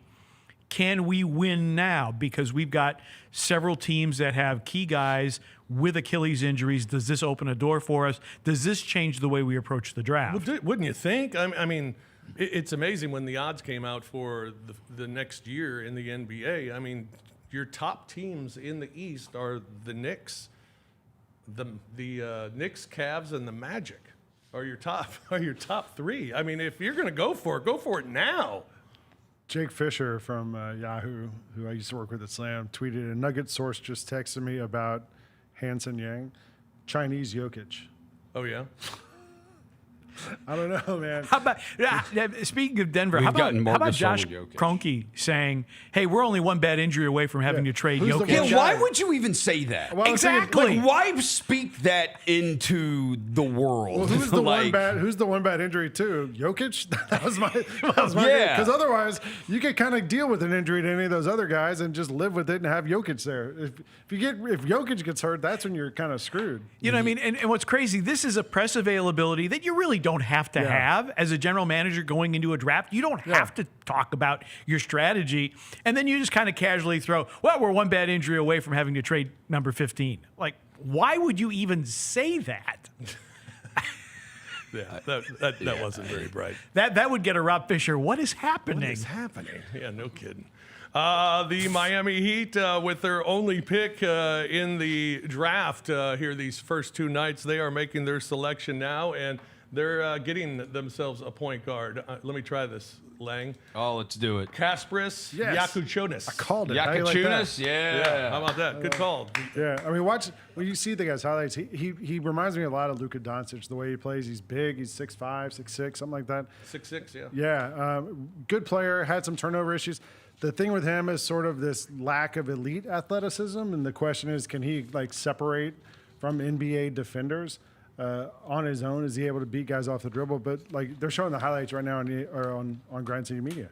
You can see him get the ball up the court and able to find his teammates, set people up, shoot over the top of defenders. And I think he could be a good player at the NBA. Look, the Heat have culture, right? That's right. The Heat have he's kind of a smooth player. You do wonder, Pete. You brought up with Miami. It is a weird spot for them because they've always been a team that Pat Riley tries to win. They don't want to bottom out and rebuild. And you've seen them been able to do it. They made the finals twice with Jimmy Butler, but it does feel. You're at a position where you couldn't swing a Damian Lillard trade a year or two ago. You couldn't swing the Kevin Durant trade. And it's like, this is kind of what your roster is, and you know what it is. And it's probably a little bit better now because of the injuries in the East, but you know it's still not good enough. And what do you really have to be able to make a deal to get better? You're in that purgatory where you're going to be just fighting tooth and nail to get into the play-in. Mm-hmm. And if you do make the playoffs, you're first-round cannon fodder. And there are some teams that they just kind of fall into. We're going to be at the bottom end of the bracket, and we're going to lose in a gentleman's sweep in the first round. And you do that for 3 or 4 years, and then the real danger there is you start to lose your fan base. And not that the Miami fan base has been fantastic to begin with, but still, you don't want to be in that situation where you're always battling in the play-in just to get into the playoffs and then be a first-round victim. All right, let's take a break here on the Grind City Media Draft Show presented by Southland Casino. We'll come back. We got much more coming your way. On the clock are the Washington Wizards at number 21 as they traded with the Utah Jazz. Jazz moving up to number 18 to get Walter Clayton Jr. from the Florida Gators. Washington will pick at number 21, and then it's Brooklyn again at number 22, followed by Atlanta. We will take a break, and we'll come back with much more here on Grind City Media.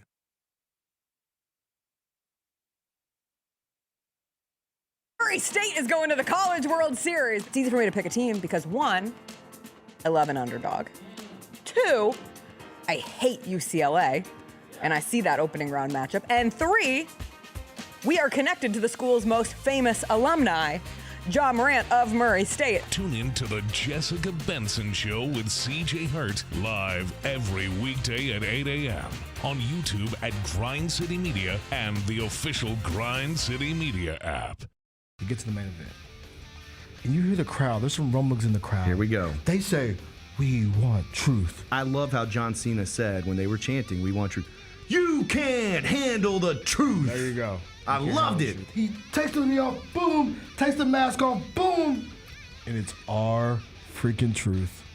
God, man, he cost John Cena the match. Tune in to Grind City Wrestling weekly on the Grind City Media app and on the Grind City Media YouTube channel.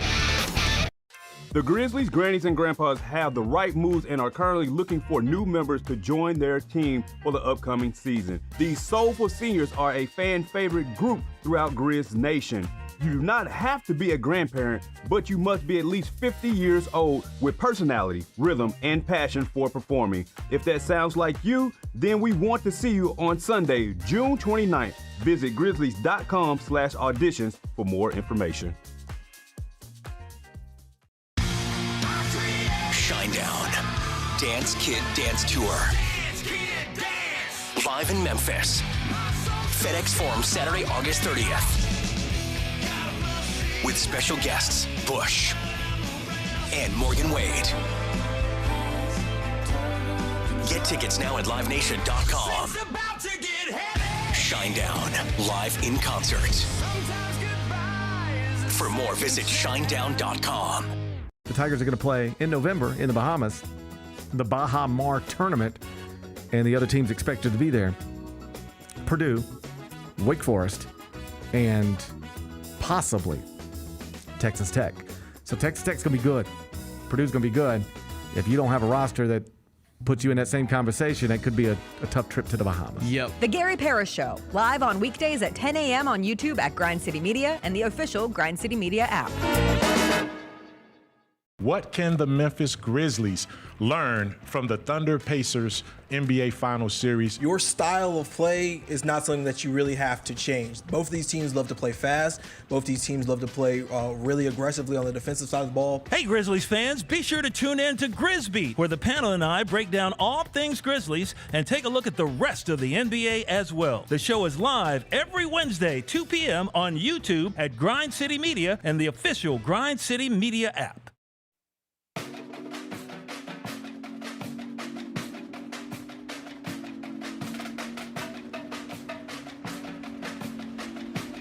Welcome back, everyone, to the Grind City Media Draft Show. Rob Fisher, Pete Pranica, Lang Whitaker, John Roser with you. Wrapping up this first round of the draft. We are through 20 picks, got 10 left. The last three, Walter Clayton Jr. going to Utah in a trade, as Utah trading that pick with Washington to move back.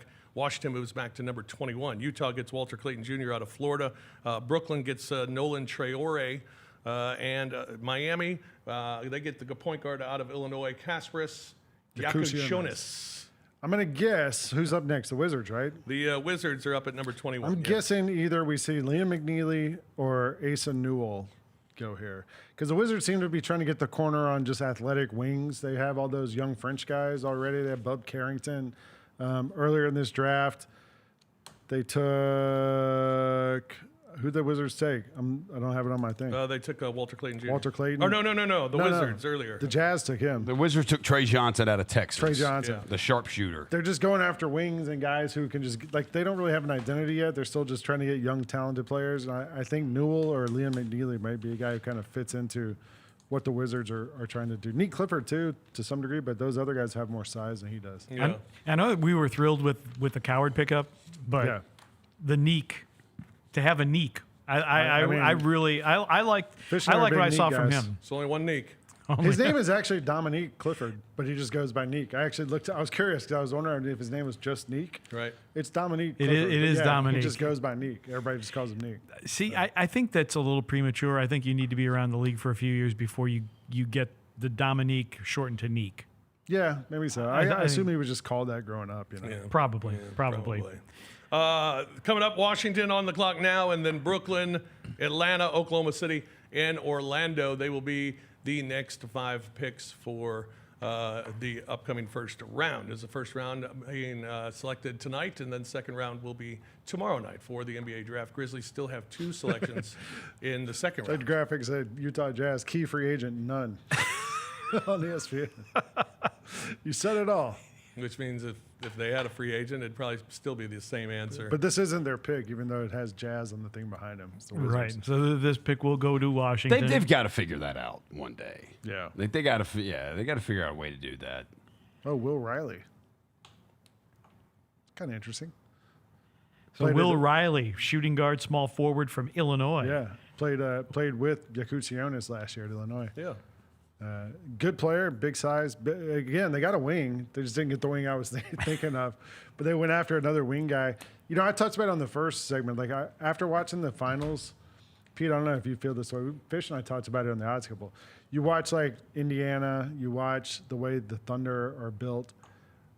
All these guys are they have point guards and they have like all these interchangeable wings, Right. right? They just have endless wings. Somebody said it sounds like a restaurant. BW3, like a bargain, but they have endless wings, and like you kind of can't have enough 3-and-D guys on your team at this point. Enough guys who can play defense, shoot threes. That's all you're really asking of them. And now, I mean, they went out and got another one. Well, I think look at Oklahoma City. Right. And how interchangeable they are. Yeah. Right, because J-Dub basically is your The secondary Pacers too, ball though. handler. The Pacers have all those guys, like they have Neesmith, Nembhard, Ben Shepherd. They're just constantly running guys in there. Same size guys, so you can switch defensively across the board. So that is a part of it.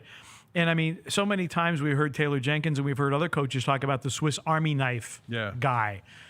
You know, the basketball equivalent of baseball's 5-tool player, which of course Rob Fisher was a 5-tool player at SLU. So you know exactly what I'm talking about. That to me, I mean, basically you have to have a distributor, a bunch of wings, and maybe just a big guy for variety. The question with Riley is, can he shoot? Because he shot 33% this year at Illinois from 3. And I kind of feel like, look, you just get the most athletic guys you can, that defense first, then the shooting, you figure that out, right? Like shooting is a skill that you can work on, that you can practice on, but it's your feel for the game, your sense of how to move your feet defensively and to follow defensive schemes and game plan discipline. Those are things that you better bring to training camp. Your shot can improve.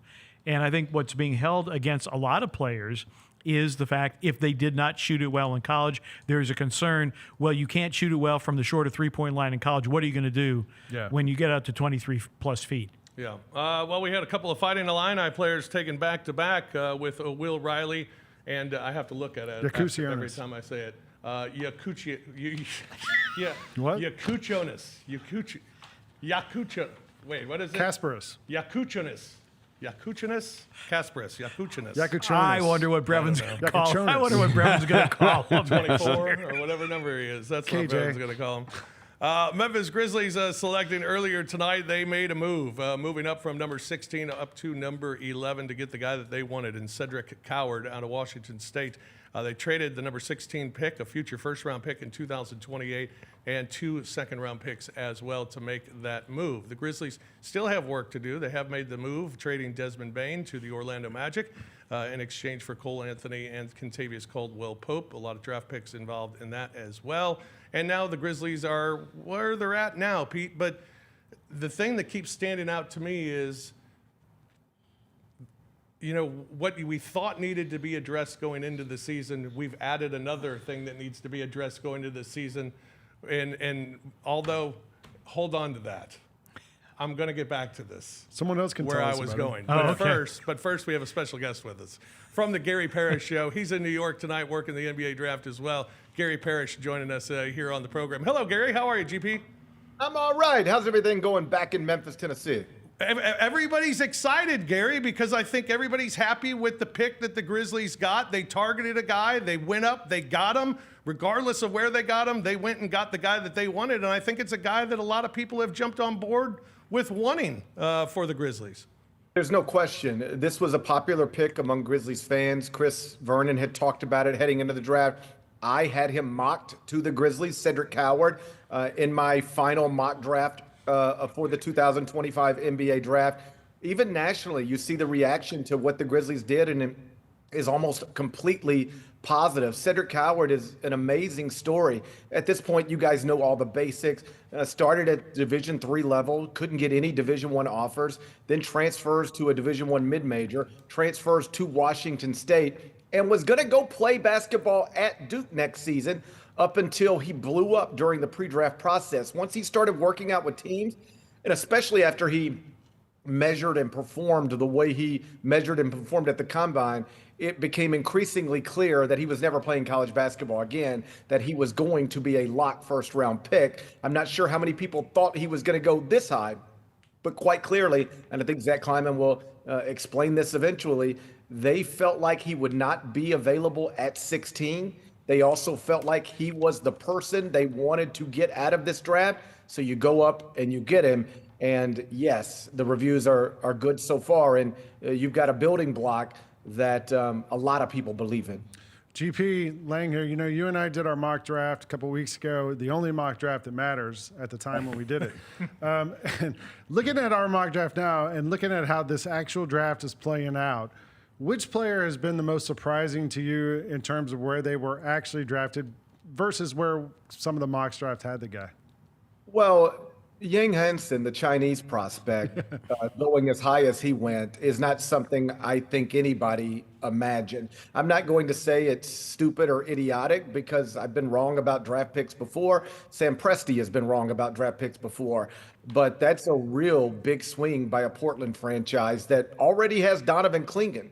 So taking another traditional center, particularly one with big question marks, confusing, sure. Surprising, yes. But you know, as always, we'll see how it goes. I was a little surprised to see Jakucionis fall as deep in this draft as he fell. Miami finally scooped him up, I believe, with the 20th pick. Yeah, but that is somebody who a lot of people, myself included, thought would go closer to 10 than 20. So those have been two pretty big surprises. But like the first 7 players off the board were the first 7 players that I thought would come off the board in a slightly different order. Yeah. But there weren't many surprises in the top 5, 6, or 7. After that, it did go off script just a little bit. Is the Ace Bailey thing, are we making too much of it? I mean, it seems like everything's kind of against him as far as, you know, now he's going to Utah, on him, a guy who didn't want to work out for Utah. But are we talking about this too much on what he did and didn't do over the last couple of weeks? Well, you know, we all have to talk. I mean, that's the job. And so you got to have something to talk about. And he became the thing to talk about leading into this draft because the way he conducted his pre-draft process was wildly unusual. He's the only college basketball player who declined invitations to work out for everybody. Let me rephrase that. He didn't get invitations from everybody, but he declined every invitation he got. Worked out for nobody in advance of this draft. I personally would have taken Trey Johnson at 5 if I were Utah, but clearly Utah had a better grade on Ace Bailey than I had on Ace Bailey. And in that regard, absolutely love what they did. They decided, we have been evaluating this young man for years. It didn't just start a few weeks ago. We have him clearly identified as the best prospect available for us. And so are we going to pass on him because he has an inexperienced agent who isn't even a certified agent, who is trying to strong arm his way to a different destination, perhaps Washington? Like, in what world does it make sense for us to pass on a player we think is the best prospect just because he thinks at 19 years old he might not want to be here? He's 19 years old. He doesn't know where he wants to be. So we're thinking the best prospect available. We'll move him here. Then we'll figure it out. Again, reasonable minds can disagree on what kind of prospect Ace Bailey is and what kind of player he'll become. But if you have a grade on him that says he's the best prospect available, I like what Utah did. We're taking him, and you're not going to influence our decision at all. Gary, circling back to Jakucionis for a minute, you know, maybe part of the reason that he slipped was the fact that maybe he didn't shoot it as well at Illinois as some NBA teams would like. You watch the college game so intensely. What are some of the things, when we were talking about it here, you can improve your shot. That's something you can improve. What are some of the core skills that front offices and general managers are looking at that are transferable from the college game to the NBA without a whole lot of extra coaching and training? Well, not to oversimplify it, but like shooting. Shooting should translate. You know, Knueppel is going to be able to knock down shots in the NBA. Trey Johnson is going to be able to knock down shots in the NBA. The only difference between college and the NBA in terms of shooting is the three-point line's a little further back, and you're going to have to get your shot off against better athletes. But if you can make a shot, you can make a shot. To circle back to Jakucionis, just to make an example out of him, if you're trying to figure out how he did slip, and I think it's a mistake, but the two things that people like most about him, which is his feel for the game and his ability to shot make. Well, like you said, Pete, he didn't make shots at Illinois. And now people think he's a better shooter than the percentage suggests, but still, it was not a great shooting year for him. And then he turned it over like 3.7 times per game. About 1 out of every 3 games, he would end up with more turnovers than made field goals. So how good is your feel for the game if you're constantly giving the ball away? These are all things that he can work on, improve. The more pressing concerns are lateral quickness and athleticism and those types of things. But the skill set that made him a lottery level prospect, he didn't show that consistently at Illinois, and perhaps that impacted his draft status just a little bit. Gary, one of the guys that you were really high on, and when we did our draft previews and everything, was Jace Richardson. A guy who, as you said, started the season on the bench for Michigan State, ended the season as their best player. We're here at 22. The Brooklyn Nets just drafted Drake Powell from North Carolina. Jace Richardson's still on the board. This is a guy who a lot of people had going top 10 tonight.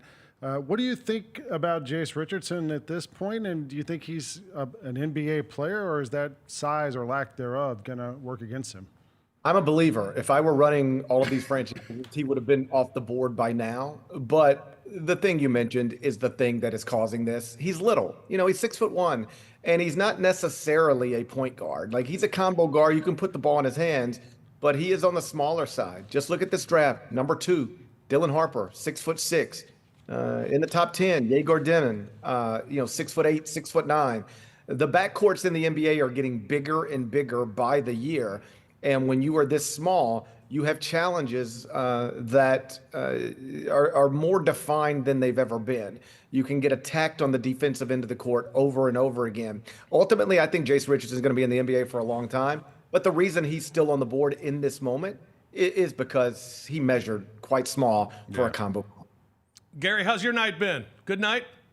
Busy. We're doing live pick analysis on CBS Sports HQ. And so Adam Finkelstein, thank God, has given out the grades. So he's the one that takes all the beatings online. Sit there, listen to him say B+, A-, D, and then add on. So my job's pretty easy relative to his. I don't get quite the online hate. I used to give out those grades. I tell these stories all the time. It's 30 players in the first round. You say whatever you say in that moment, and then you move on to the next thing. And genuinely, at least in my case, never think about it again. And then you'll be sitting there in the playoffs 4 years later, and Jordan Poole just scored 33. And next thing you know, your mentions are getting blown up. This is a true story. One night I'm just sitting around, and suddenly I'm getting just attacked about Jordan Poole. I genuinely have no idea what people are talking about. Then somebody tags the clip from me at the draft 3 years earlier saying, if I were the Warriors, this is not what I would have done. So they'll haunt you for the rest of your life. Never let somebody you said ain't going to be that good get good, because it'll show up in your mentions. So that's Fink's job tonight. Good. I get the easy part. Good. Sounds good. Well, Gary, thanks for taking a few minutes to join us. We really appreciate it. All right, guys. I'll see you when I get home. All right, GP. Thanks, GP. Thanks, Gary. Gary Parrish joining us from New York. Somebody in the chat found where I said on the Chris Vernon show 7 years ago, like a month into the season, that the Grizzlies should think about trading Jaren for Marvin Bagley. No, it's James Wiseman. James Wiseman, my fault. It was before that draft. Yeah. You said that. Well, you and Mike Wallace did too. Both said you trade Jaren for James Wiseman for the number 2 pick. Said the Grizzlies should Wiseman. trade up and get Doncic, and I was talked out of that. Oh, okay. So. The internet. We lives have on. hits. We have misses. We all do. It's fine. I had one a long time ago. I remember old Tony Baroni Jr., Pete, Rob, you were around. I told him, I said, you guys need to go up and get Rajon Rondo. And he was like, no, I don't think they didn't do it. And Rondo ends up being an awesome player. We all got hits. We all got misses. Nobody bats 1,000 in this. Nobody does. Well, you talk about Tony Baroni Jr. I think he was one of the advocates for Stephen Curry coming to Memphis. Yeah. Yep. That's exactly right. All right. The Atlanta Hawks are about to make their selection. Drake Powell, the last pick, going to the Brooklyn Nets. So Washington, before that, picking Will Riley with their selection. And, waiting on New Orleans here Atlanta here on 23. The pick going to New Orleans, but will be traded to Asa Newell. Atlanta. And Asa Newell Go Dogs. is the pick. What about Atlanta adding another Georgia Bulldog to the fold? How about that? I probably watched more Asa Newell than any other player this year because he played at Georgia, and I watched all the time. I went to Georgia, so I watched a lot of Georgia. Huge guy. He was another guy who played with Cooper Flagg at Montverde on that same team with Liam McNeely and Cooper Flagg, and grew up in Destin, local guy. and then went to Montverde, goes to University of Georgia. 6'11", kind of legit tall guy, but not a lot of strength. Very good athlete. Was okay shooter, capable shooter, but I think he's sort of a tweener. Like he's a little too big to be a stretch four and a little too small to be a center at the next level. So I'm kind of curious. If he wants to play center, he's going to have to put on some size. If he wants to be a wing player, he's going to have to get a little quicker. So I'm kind of curious where he ends up in the NBA. Yeah, he's listed at 224. So does he fill out, or does he stay slender and really needs to develop the perimeter game? He's going to New Orleans. Is he going to fill out? No, he's going to Atlanta. He's going to Atlanta. He's going to Atlanta. Yeah, this is from the Derik Queen trade. Good. If he was going to New Orleans, then he would definitely fill out. I don't know. He was a guy that, like, at Georgia, they thought this guy was going to be, like, the main player, and the team was going to be built around him this year. And it ended up being where he was kind of more of a complimentary player, and he never really became like that alpha player on Georgia this year. Was that maybe because of the experience at Montverde, where they had they had four really, really good players, so he didn't have to assert himself? Yeah, it could be. I mean, you can see highlights on ESPN right now, but yeah, he was a really good player. But did he end up being a great player? No. And I guess on the Hawks, he ends up kind of being behind Jalen Johnson at that small forward, power forward. I mean, they just got Porzingis, right? So, maybe Porzingis can play the center and he can be next to him, and you don't really worry about the size that much, and you have a rim protector behind you. I kind of thought the Hawks might go after Jace Richardson because they kept getting connected to him when they had the 13th pick earlier. And then they ended up trading out of that 13 spot. And Jace Richardson's still on the board, but I guess they went with some size here. Yeah, going with Asa Newell. He is 6'11". We will take a break here on our Grind City Media Draft Show presented by Southland Casino, and we'll come back with much more and get you up to date on what's happening here in this first round of the draft. Oklahoma City back on the clock with the 24th pick coming up next, and we'll give it to you when we return here on Grind City Media. Time for our pick six, Mike. 6 classics that we're most looking forward to in the 2025 football season. Las Vegas, obviously, that's the Grambling State University, Jackson State University clash. They're taking 2 iconic HBCU brands going to an NFL stadium in Las Vegas. Get all of your HBCU sports and culture news by tuning in to HBCU Huddle with CJ Hurt and Mike Wallace. New episodes drop every Thursday on grindcitymedia.com, YouTube, and Spotify.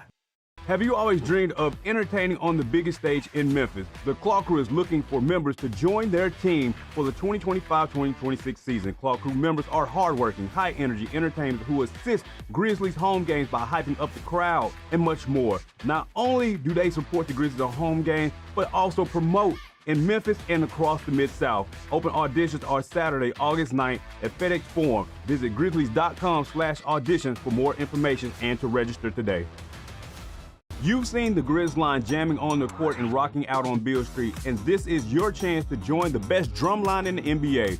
Grizz line entertains Grizz Nation at home games and events in the Mid-South through their impressive techniques and energetic shows. If you have experience in drumming and marching and love entertaining, Grizz line is the perfect opportunity for you to combine percussion and performance. Open auditions are Saturday, August 9th at FedEx Forum. Sign up today by visiting grizzlies.com/auditions.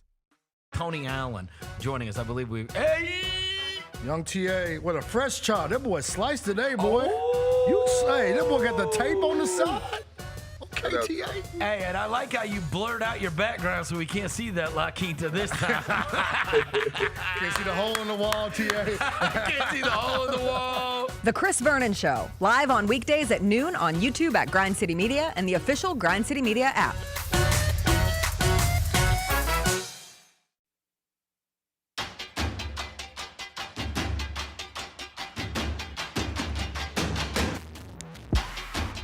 Experience the historic 25th season of Grizzlies basketball in Memphis by becoming a season ticket member today. Achieve MVP status and receive exclusive benefits, savings, and event access. For more information, visit grizzlies.com/season tickets or call 901-888-HOOP. The draft continues. Number 24, the Oklahoma City Thunder have traded the 24th pick. Who'd they trade it to? The Sacramento Kings. Sacramento. And they drafted Nick Clifford. Nick Clifford. Colorado State. From Colorado State, who killed the It's a Tigers. nice jacket. Yeah, no, it looks like the Color scheme right there. Utah. Kind of a He fan. thought the Utah Jazz might Yeah, draft he him. looks like the Utah Jazz logo. If you wrote Utah or Jazz across him, like, yeah. And you know what, Roser? It would be their best uniform. It absolutely would be their Somebody best should uniform. slap a sign on his back. Clifford is he's 22. He was a super senior at Colorado State, so people thought, he's not young like everyone else. I thought he might be someone the Grizzlies were looking at because they're not afraid to draft older guys like that. In fact, they seem to like drafting guys that have been in school 3-4 years. I reading about him, I thought he, along with Coward, I thought those were the two best targets for the Grizzlies. You were talking about a 3-and-D guy, shoots it at a high level. Very, very good defender. Averaged 10 rebounds a game. Yeah, for a guard, which is awesome. And losing Bain, Dez averaged 6. So you need someone to kind of pick up that help on the boards a little bit. Yeah, if you're looking plug and play for Bain, this guy would have been it. But I think the Grizzlies certainly got their guy, and maybe an upgrade with Coward. Orlando Magic are on the clock. They have 2 picks in the second round as well. This is their lone first-round pick at number 25. Of course, the Grizzlies making a move with the Orlando Magic, trading them at Desmond Bain, and the Magic are one of the darlings already for the NBA season next year, which is a little surprising. I still, now granted, with the injuries in the Eastern Conference, maybe they won't be too surprising, but I still think they're lacking in a couple of areas. Which areas? Still questionable at point guard. Yeah. And then depth. And I'm going to go veteran leadership. Well, Dez should help with that, right? Help with that, but I mean, when I think veteran leadership, I'm thinking of even deeper. James Johnson. James Johnson. Some 10-year, 11-year veteran is what I think when you say that. Do they have a Udonis Haslam on the roster? No. But that starting 5 is, when really you're good. talking, Jalen Suggs is healthy. Jalen Suggs has to stay healthy, obviously. Yeah. But Suggs, Bain, Franz, Paulo, and Wendell Carter, that is about as good of a starting 5 as it gets. Yeah. I don't have any issues with the starting 5 that they can put out there. I think Wendell Carter Jr. is probably a guy who doesn't get as much shine as he probably should because he's a 5 who can play in the post and he can step out. He can hit threes as well. It's going to be a very, very good basketball team. Really, for the longest time, Orlando's biggest problem has been injuries. Yeah. If they stay healthy, this is a team that really could make some serious noise in the Eastern Conference. I'm not ready to say they're favorites to win the Eastern Conference, but all things being equal, given how wide open the East is, I could see them possibly. I think their ceiling is conference finals. I think you see the Celtics blowing it up this week. That's another team that's kind of out of the way. Their veteran leadership and backcourt depth is on the Grizzlies now. Cole Anthony, and I feel like Cole Anthony last year when we played them, it was when everybody was hurt, and you saw Cole Anthony kind of being this one-man show and trying to carry the team and keep them in games, and you kind of didn't see the best of Cole Anthony. I felt like in those games. Maybe this is a chance for them to go out and find a Jace Richardson or some sort of backcourt depth player who gives them toughness and strength and can play games and is going to be able to play 65 games and just be durable. What do they always say? The best ability is availability? Yeah, because with that starting lineup, just get these guys the ball. Yeah. Because they have enough talent offensively to really do some damage. So you don't have to get a draft pick that has to be a step-in star right away. All right. Well, let's catch up. We got to catch up on a break, so let's do that. When we come back, we're going to talk more Grizzlies. Grizzlies making a move tonight in the NBA draft, moving up from 16 to number 11 to get Cedric Coward. We'll talk more about that and talk more about what the Grizzlies have to look at in this offseason as far as needs are concerned. We'll do that when we return. It's the 2025 Grind City Media Draft Show presented by Southland Casino.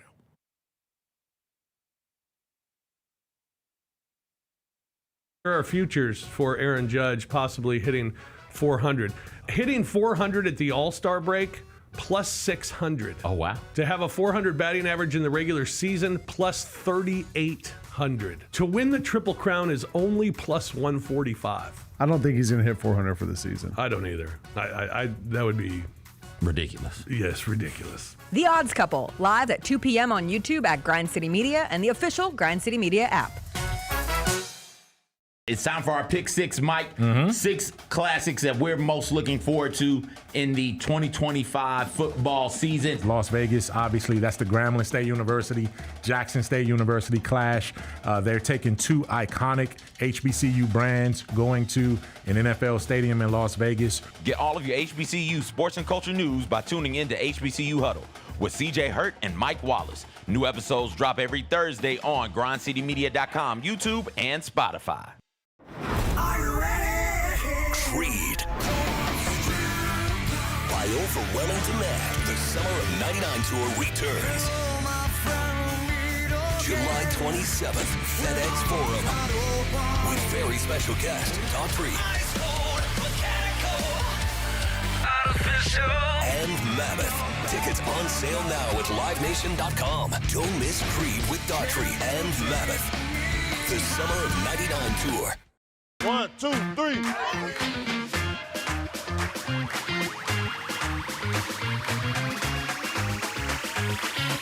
Ready, go.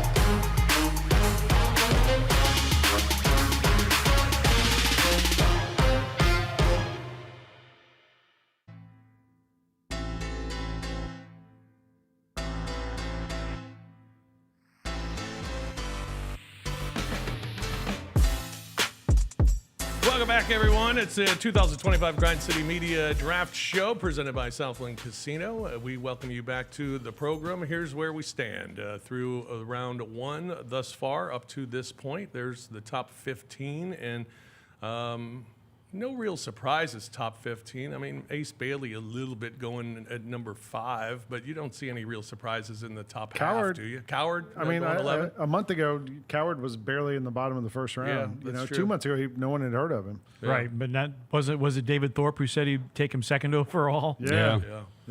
So there's the first 15. There was a big surprise in the second 15 thus far up to this point, or the second 10 that we've had picked so far. Hansen Yang going to the Grizzlies at number 16 was the biggest surprise. He's going to Portland in that trade with the Grizzlies.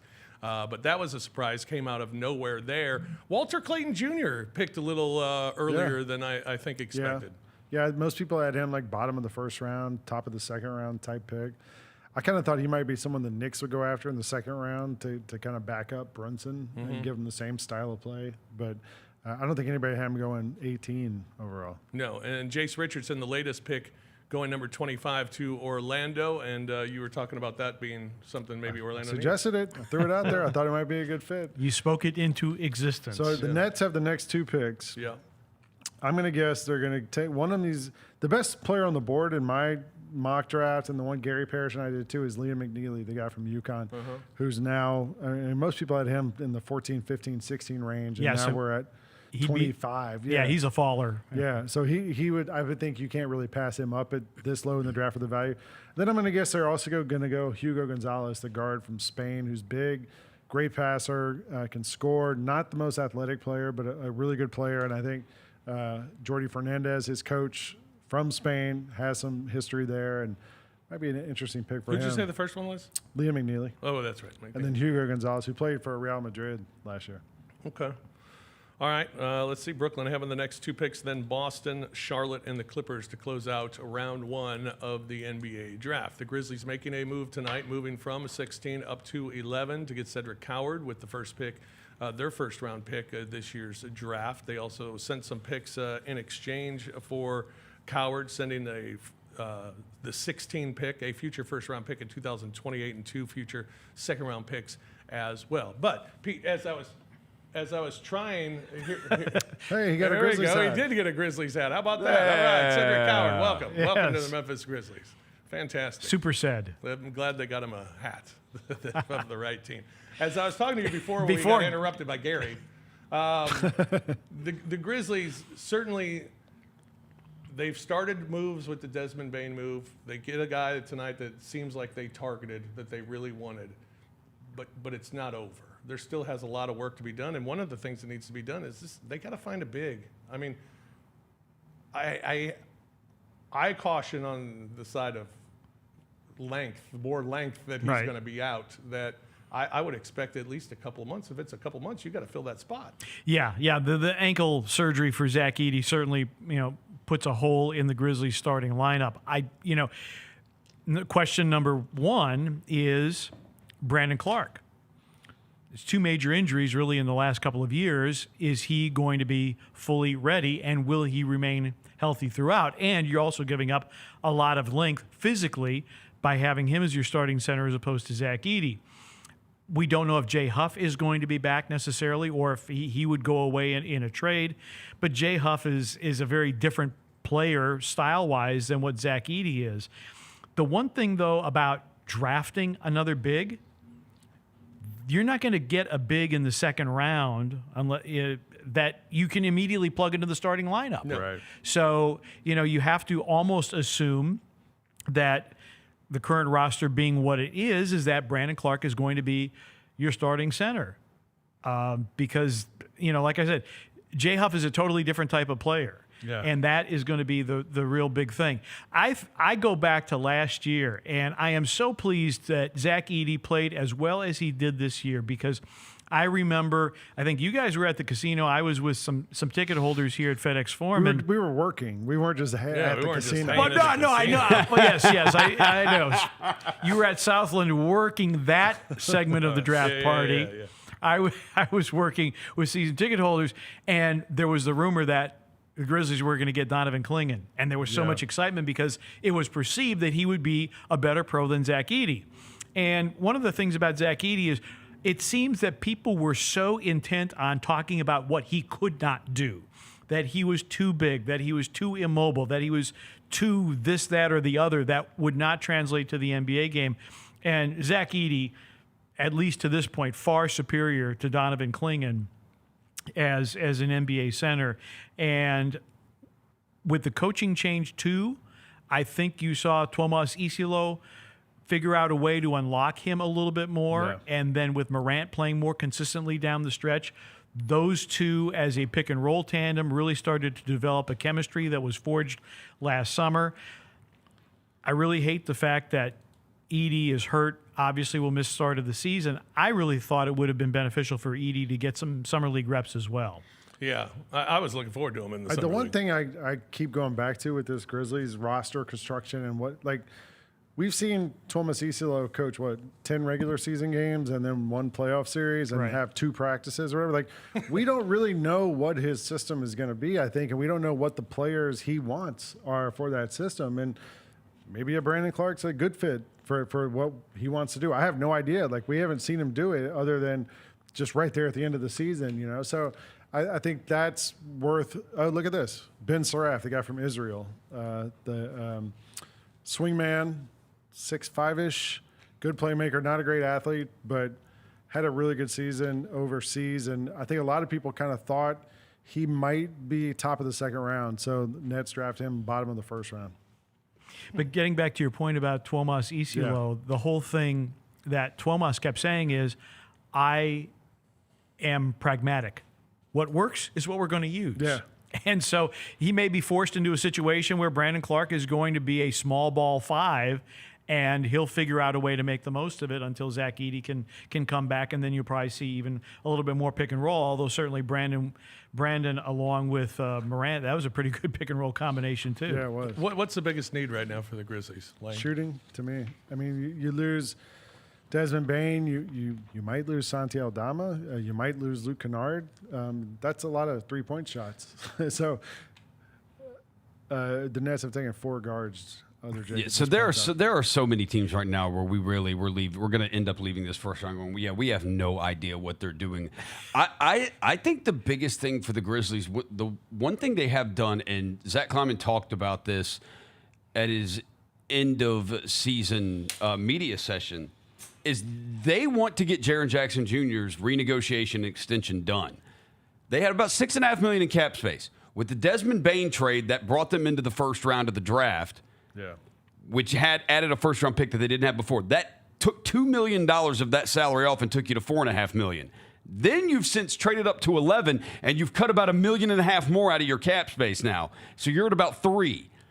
Well, you've gone from 6.5 to 3. How are you going to get back up to have the cap space you need to be able to renegotiate Jaren's final year and extend him? Yeah. That's the interesting thing. And I think, Lang, the things you brought up are very real. Brandon Clark's got a $12.5 million contract per year.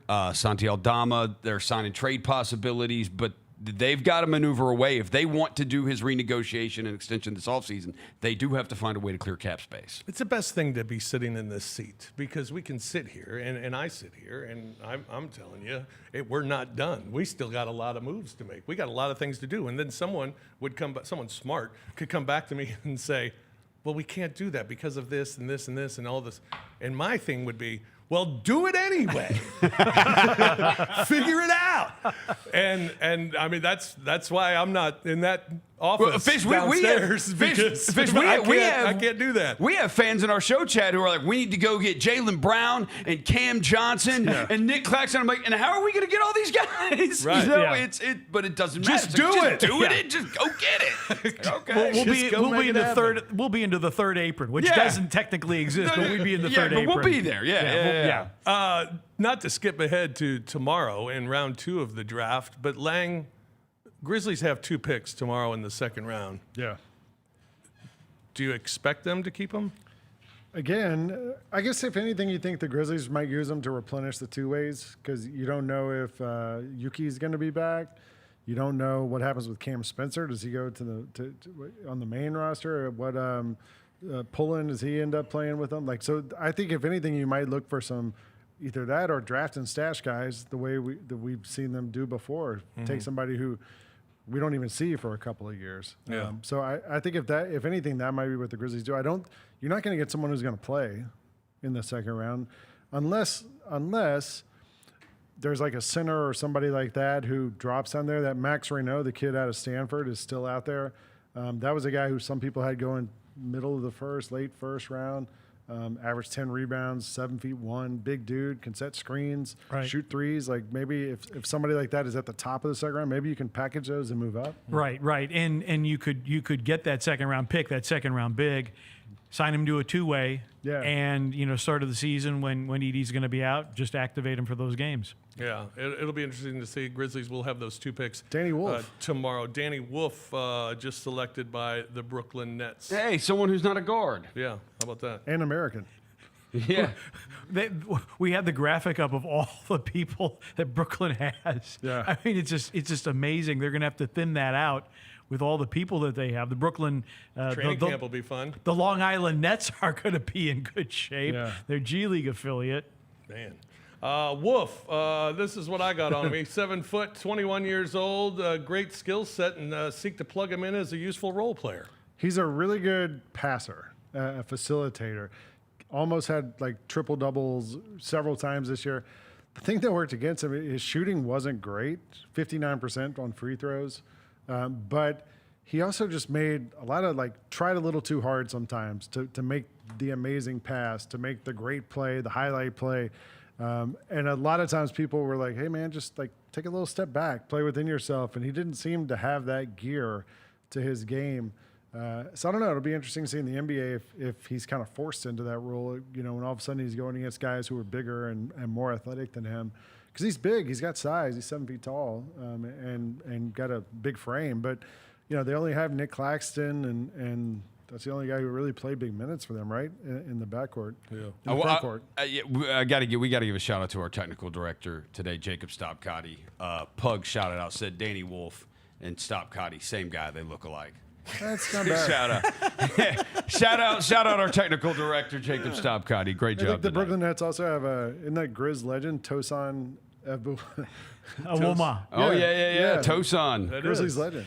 That is Tosan. Wow. How about that? They got themselves a roster right now. Jeez. Yeah, there's a lot of people there. There's a lot of people there. Tosan, as you said, a former Grizz. Pete, I think you brought up the important thing, I think, to look at for tomorrow with the Grizzlies in that second round is it is the two-way aspect.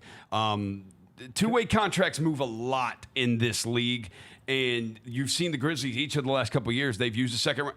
Vince Williams Jr., G.G. Jackson, Cam Spencer. Those are all second-round picks that they have converted into two-way players. I think you're probably on to that. Here's a name for somebody that I think is going to go in the second round. He doesn't look like somebody's going to take him today. could be a good two-way player for somebody, Janai Broome from Auburn, who for most of the year was in the conversation for College Player of the Year. Him and Cooper Flagg were the two best players in college basketball all season long.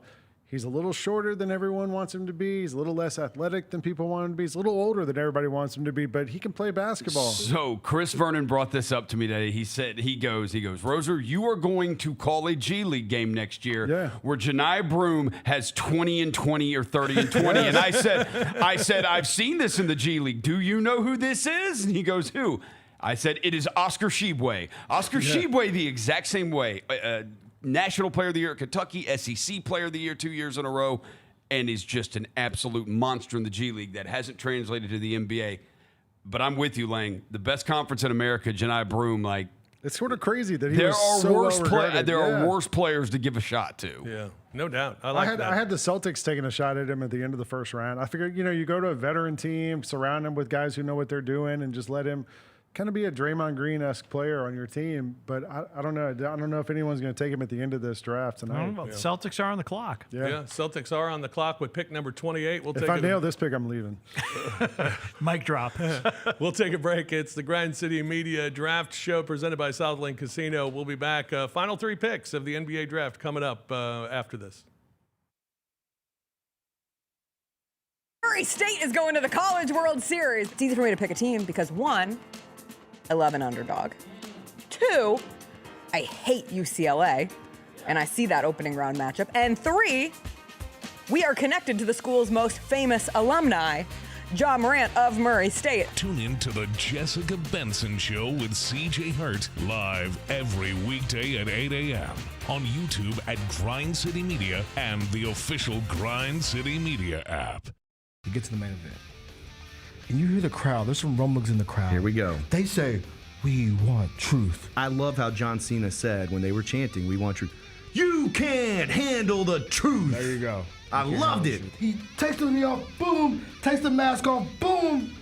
And it's our freaking truth.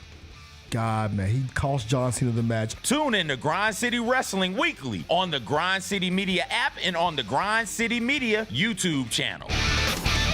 The Grizzlies, grannies, and grandpas have the right moves and are currently looking for new members to join their team for the upcoming season. These soulful seniors are a fan favorite group throughout Grizz Nation. You do not have to be a grandparent, but you must be at least 50 years old with personality, rhythm, and passion for performing. If that sounds like you, then we want to see you on Sunday, June 29th. Visit grizzlies.com/auditions for more information. Shinedown. Dance Kid Dance Tour. Live in Memphis. FedEx Forum Saturday, August 30th. With special guests, Bush and Morgan Wade. Get tickets now at livenation.com. Shinedown, live in concert. For more, visit shinedown.com. The Tigers are going to play in November in the Bahamas, the Baha Mar tournament, and the other teams expected to be there. Purdue, Wake Forest, and possibly Texas Tech. So Texas Tech's going to be good. Purdue's going to be good. If you don't have a roster that puts you in that same conversation, it could be a tough trip to the Bahamas. Yep. The Gary Parrish Show, live on weekdays at 10 a.m. on YouTube at Grind City Media and the official Grind City Media app. What can the Memphis Grizzlies learn from the Thunder Pacers NBA Finals Series? Your style of play is not something that you really have to change. Both of these teams love to play fast. Both of these teams love to play really aggressively on the defensive side of the ball. Hey, Grizzlies fans, be sure to tune in to Grizzbeat, where the panel and I break down all things Grizzlies and take a look at the rest of the NBA as well. The show is live every Wednesday, 2 p.m. on YouTube at Grind City Media and the official Grind City Media app.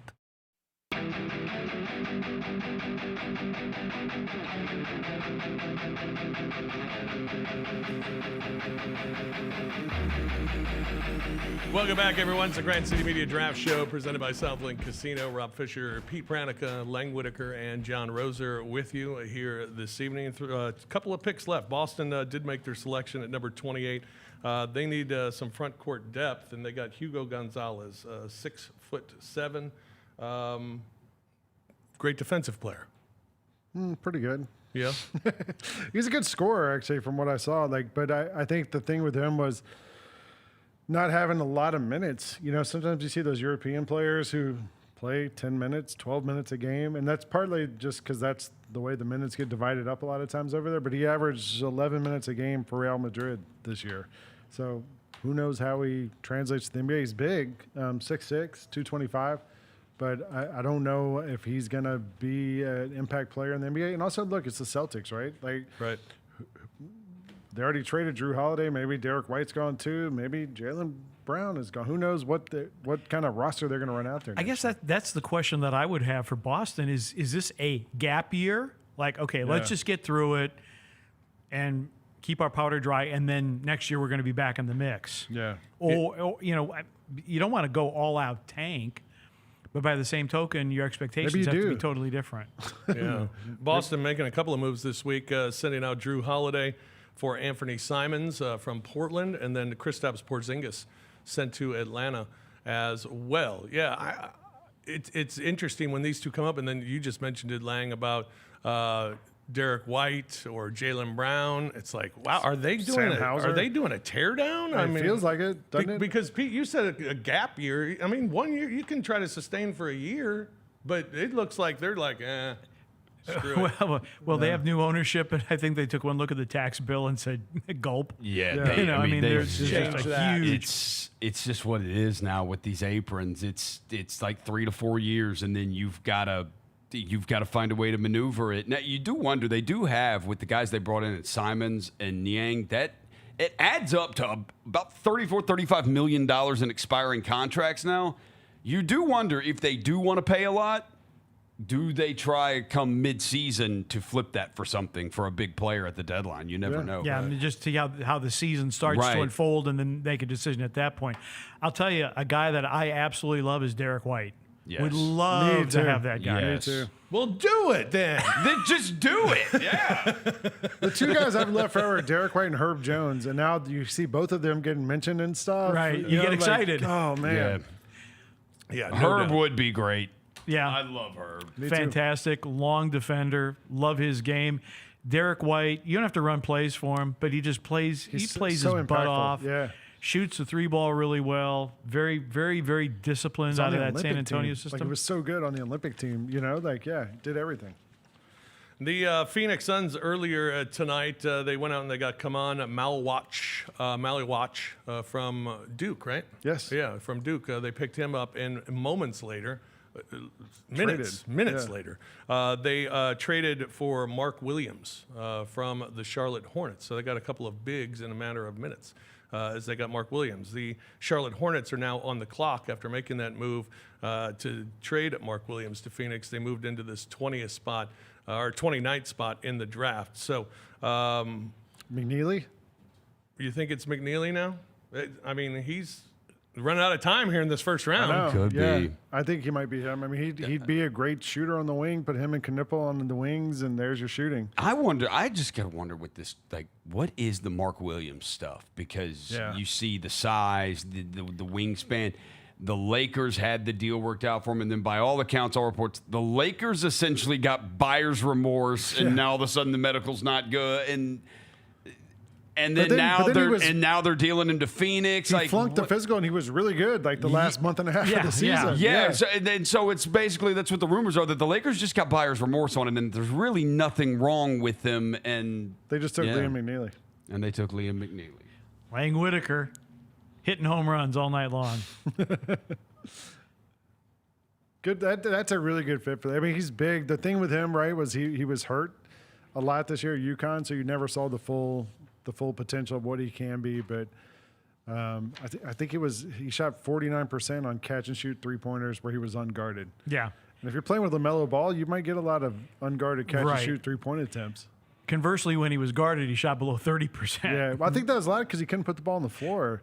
He had an ankle injury and was kind of slowed down all year. Big East Freshman of the Year, second straight UConn player to get it. I think if you're Charlotte, like this is awesome value at 29 in the first round. Oh yeah, this is a great pick. It's really a great pick for anybody to get him at the end of the first round. And I would have to imagine as a potential draft selection, when you get down to 28, 29, and the differences between guaranteed money and non-guaranteed money, when you go from pick 30 to 31, you're just dying 1,000 deaths over there sitting with your agent and your friends and your family. Like, please, please, please, please, please, please, somebody call my name. Yeah. Lang, as we look at the Charlotte Hornets roster overview, I want to ask you, we have one pick left in this first round. It'll be the Los Angeles Clippers. They have this pick along with the 51st in the second round, but the Clippers on the clock with the final selection of the night. Who are the top players who have not been selected yet? I'd give you a couple names. Max Reynaud was the guy who I keep waiting to see him go. He could play behind Zubats there. Big dude, shot 6 3-pointers a game for Stanford, played 5 years, 7 feet, averaged 10 rebounds. Rasheer Fleming's a guy who played at St. Joseph's, wingman, kind of a good defender, 3-and-D guy. That's the kind of player you see the Clippers sort of try to load up on the last few years. Noah Pinda's another guy. Yeah, how about Adu Thiero from Arkansas? Dude, he's a freak athlete. Maybe the best athlete in the draft. His dad played at University of Memphis for Calipari. Thiero went to Kentucky and played for Calipari and then went with him to Arkansas. But a lot of people say he's probably the best athlete in this draft. That might be an interesting pick for the Clippers also. He had a free throw rate that is 90-something%. It's like similar or higher than Zach Edey's at Purdue, and Edey was a 7'5" center who got fouled all the time, and there was a perimeter player. He's so strong going to the basket. Not a good shooter, but he just goes to the rim over and over. He's so strong and so athletic. Yeah. The Los Angeles Clippers on the clock for the final pick in the first round of the draft. As we talk a little bit more about the Grizzlies as well, the next thing up for the Grizzlies will be Summer League. Pete, what are you looking forward to the most out of Summer League? The fact that I'm going to do games on NBA TV. That's awesome. This is pretty cool. Yeah. Now, you want to see the continued development. I mean, Jalen Wells. Who's the guy you're looking forward to seeing? I'm still going to go Jalen Wells. Cedric Coward. Ced Coward, obviously, answer, those are the top of the list. You want to see how Jalen Wells responds coming back from injury. Does he play with the fearlessness? Does he play with the energy? I'm just going to be intrigued to see him. Beyond that, it just depends. Who will the Grizzlies pick tomorrow with their second round picks? But I'm interested to see if Jalen. You remember after his first year, Desmond Bane went back to Summer League and they used him as a point guard. The ball's going to be in Jalen's hands. I don't think there's any question about that. I want to see how Jalen responds to kind of being given the ball and being like, "You go, man! Like this is your Summer League team. Let's see what happens." Because that was the first time we really saw Dez as like a playmaker and kind of accept that role, and it kind of set him on the path he was on.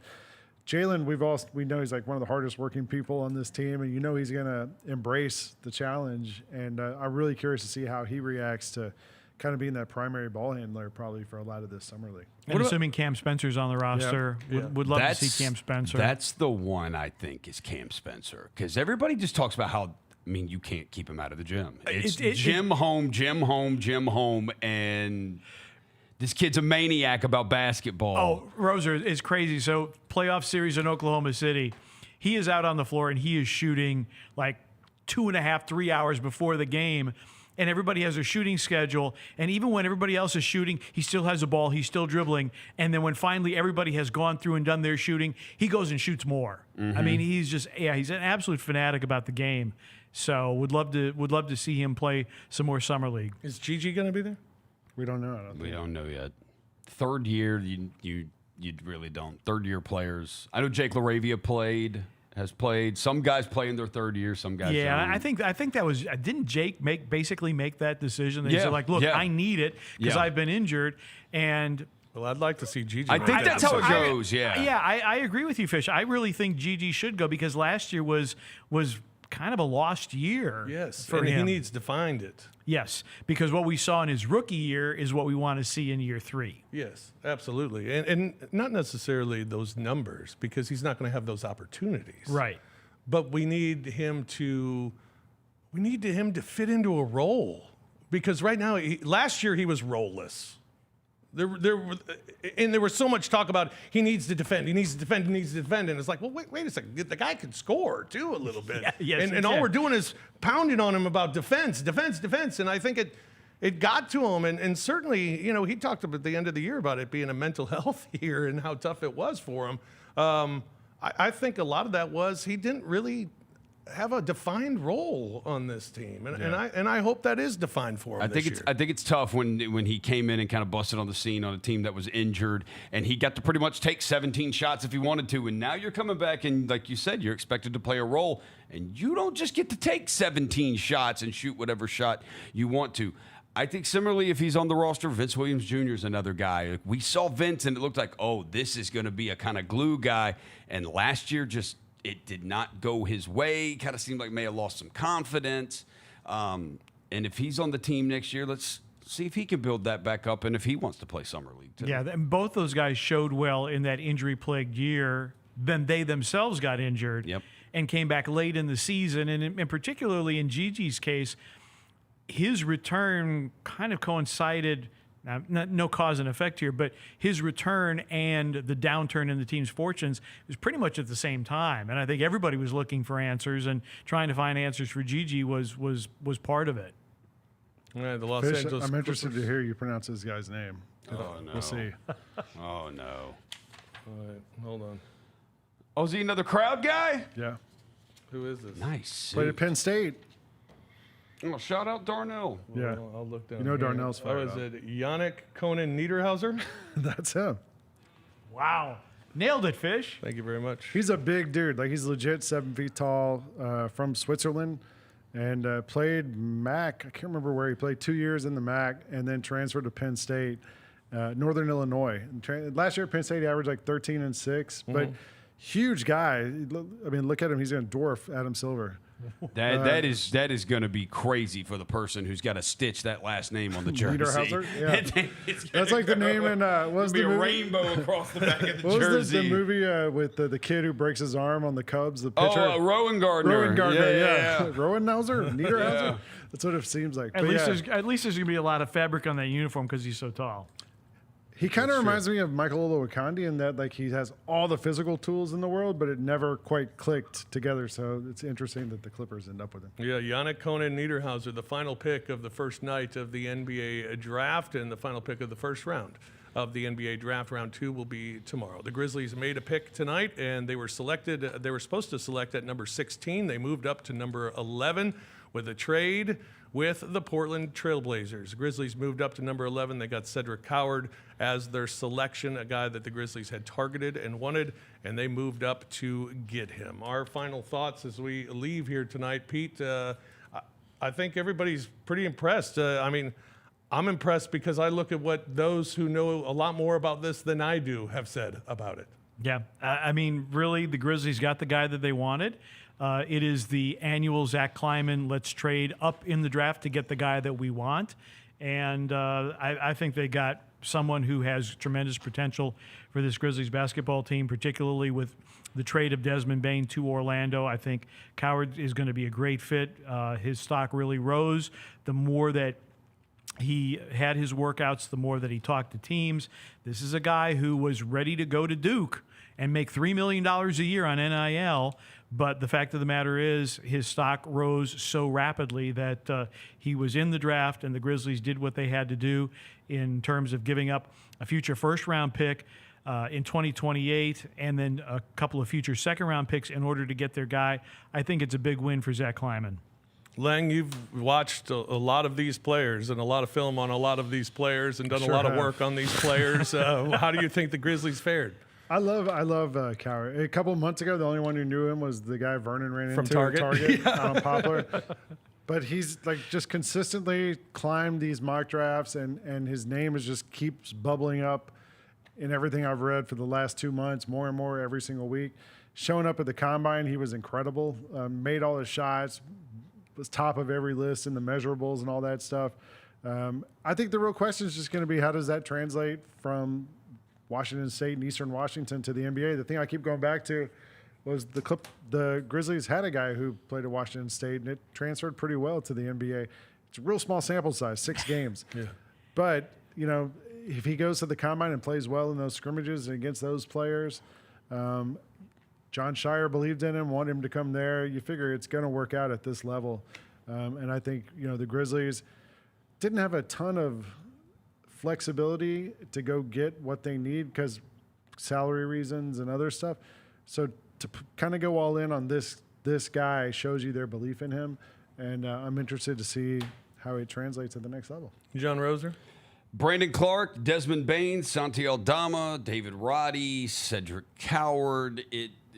Whether they turn out good or not, draft day has shown Zach Kleiman, when he has a conviction about somebody, he's done it in the second round too. He will go up and get them, and whether you approve of the moves or you don't, I do like the fact we have a front office that says this is who we want and we're going to go and get it. Yeah, and the Grizzlies did that tonight, moving up to the 11 to get Cedric Coward. Well, that's going to do it for our draft coverage here tonight. We thank you for joining us. Thanks to everybody who's been a part of it, and I'll thank the folks here as well, Roser and Lang and Pete.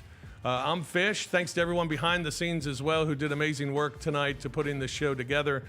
We thank you as well. That'll do it for us. I'll be back tomorrow in the Odds Couple with Roser and Lang. We'll be talking more about the draft tomorrow on the Odds Couple. Live. 2 o'clock, live tomorrow. Jessica Benson show tomorrow morning. Chris Vernon show. GP. Gary Parrish show. We got them all tomorrow here on Grind City Media. Good night, everyone.